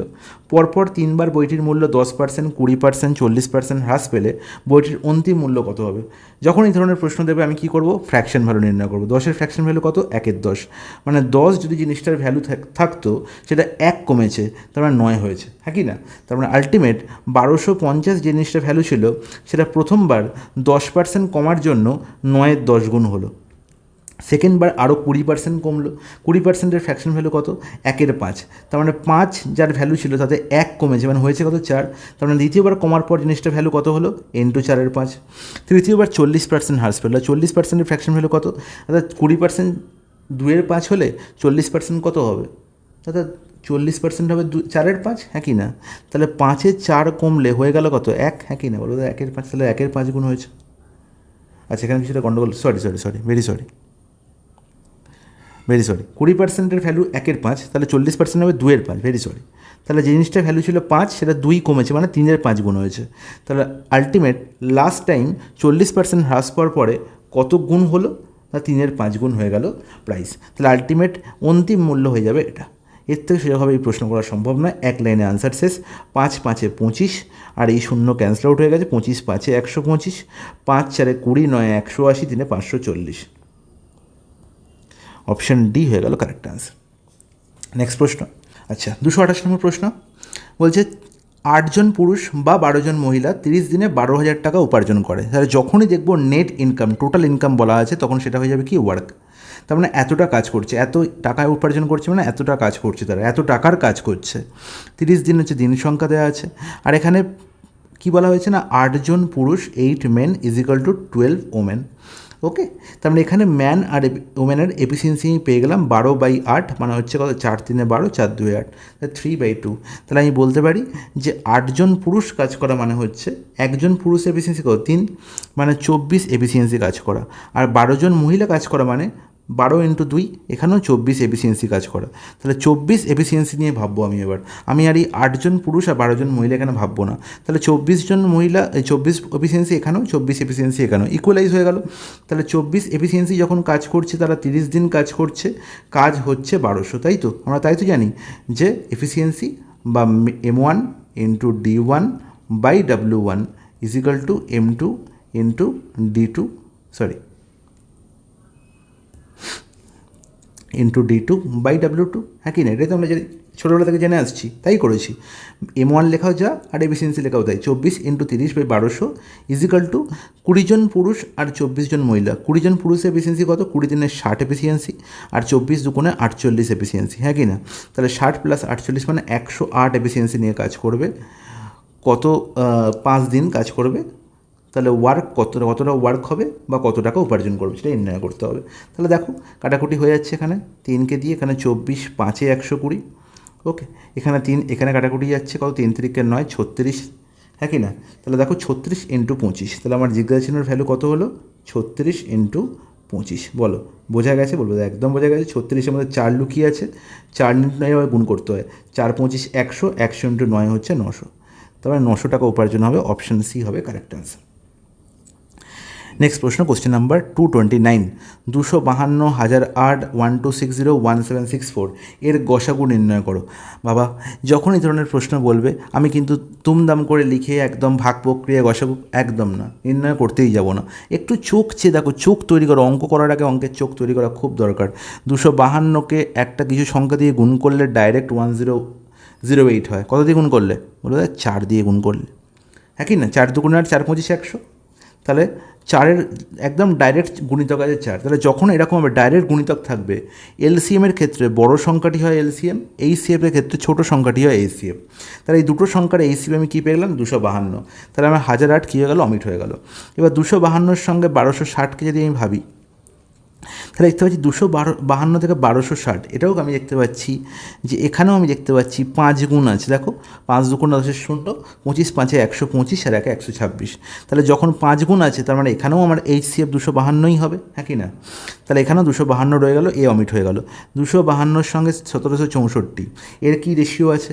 আর দেখতে পাচ্ছি 252কে আমি দেখতে পাচ্ছি 7, একদম দেখো 7 দিয়ে গুণ করলে ডাইরেক্ট 7 2 14 4, 25 সাথে 175 আর 1 176, তখন ডাইরেক্ট 7 গুণ আছে, তার মানে আলটিমেট 252 এখানে রয়ে গেল HCF। তাহলে পুরো এই 4টে সংখ্যার গল্পের HCF 252ই হলো, আর কোনো গল্পই নেই, কোনো একদম কোনো কিছু করতেই হলো না, পেন পেপার টাচ না করে জাস্ট এই জিনিসটা চোখ থাকলেই আমার আনসার 252 বেরিয়ে আসবে। ওকে, নেক্সট প্রশ্ন 230 নম্বর প্রশ্ন, সরল করতে বলেছে, করো সরল। আমরা জানি বদমাস রুল আমরা সবাই জানি, এবং এখানে মেনলি গল্প হচ্ছে এই জায়গাটায়, ঠিক আছে? একটু বড় করে দেখি। দেখো এই জায়গাটা হচ্ছে আমি দেখতে পাচ্ছি হাফ ভাগ 3/4 ভাগ 2/3 আছে। তাহলে আমি ভাগ দুবার লিখবো না, আমি যখনই দেখছি ভাগ আছে, আমি জানি ভাগে গুণে ট্রান্সফার করতে গেলে কী করতে হয়, উল্টে দিতে হয় ভগ্নাংশকে, মানে 4/3 হয়ে যাবে 3/4, আর 2/3কে কী করবো 3/2 করে দেবো। আর নিচে কী আছে 2/4, আর 2/4কে আমরা কী লিখতে পারি 1/2 লিখতে পারি, একদম লিখতে পারি। এই 1/2 এই 2 ক্যান্সেল আউট হয়ে গেল, কাটাকুটি হয়ে গেল, 3 ক্যান্সেল আউট হয়ে গেলো, 2 আর 4 ক্যান্সেল আউট, 2 পড়ে রইলো। তাহলে এই পুরো গল্পটার আনসার আলটিমেট 2 হলো, এই পুরো গল্পটার আনসার কত হলো 2 হলো। বাকি পড়ে রইল ভাগ 5/8। এবার দেখতে পাচ্ছি এর আছে, আমরা জানি ভাগের কাজের আগে এর কাজ হয়, তাহলে এর 4/5, তাহলে 5 ক্যান্সেল আউট, 4 এখানে 2, তাহলে আলটিমেট কী হলো 2/1/2, আর 2/1/2 মানে আবার সেই একই গল্প, হাফ উল্টে গেলে 2, তাহলে 2 × 2 কত হবে 4। অপশান ডি হবে correct answer. Is it clear? বলো এর থেকে সোজাভাবে বলা সম্ভব? বলবে এর থেকে সোজাভাবে বলা সম্ভবই নয়, খুব সুন্দর বুঝেছি, কোনো অসুবিধা নেই। আচ্ছা, এই ছিল আমাদের 230 অবধি প্রশ্নের সলিউশন। আমরা 181 থেকে 230 প্রশ্ন সলিউশন করলাম, আলটিমেট 50 প্রশ্ন সলিউশন করেছি, তাই তো? তো 50টা প্রশ্ন করার পরে তোমরা বলবে আমাকে যে তোমাদের কেমন লাগলো, ঠিক আছে? তোমরা কতটা ভালো বুঝতে পেরেছো, হ্যাঁ কি না? যদি বুঝতে না পারো তাহলেও বলবে, বুঝতে পারলে তাহলেও বলবে। এই ম্যারাথন ক্লাসটার পরে আমরা নেক্সট ম্যারাথন ক্লাসে আরও প্রায় 50 কোশ্চেনের অ্যাবভ প্রশ্ন নিয়ে আসবো, এবং সেটা খুব তাড়াতাড়ি। ওকে, বলো দাদা কোনো অসুবিধা আছে? না, কোনো অসুবিধা নেই, একদম ঠিকঠাক। এর থেকে সহজভাবে কিছু বলা সম্ভব না, আর এর থেকে সহজভাবে কিছু করা সম্ভব নয়। ফলো করো, চ্যানেলকে সাবস্ক্রাইব করো, আর খুব বেশি করে লাইক করো, কমেন্ট করো, আর কি বলবো তোমাদের। চলো টাটা, খুব ভালো করে প্রিপারেশন নাও।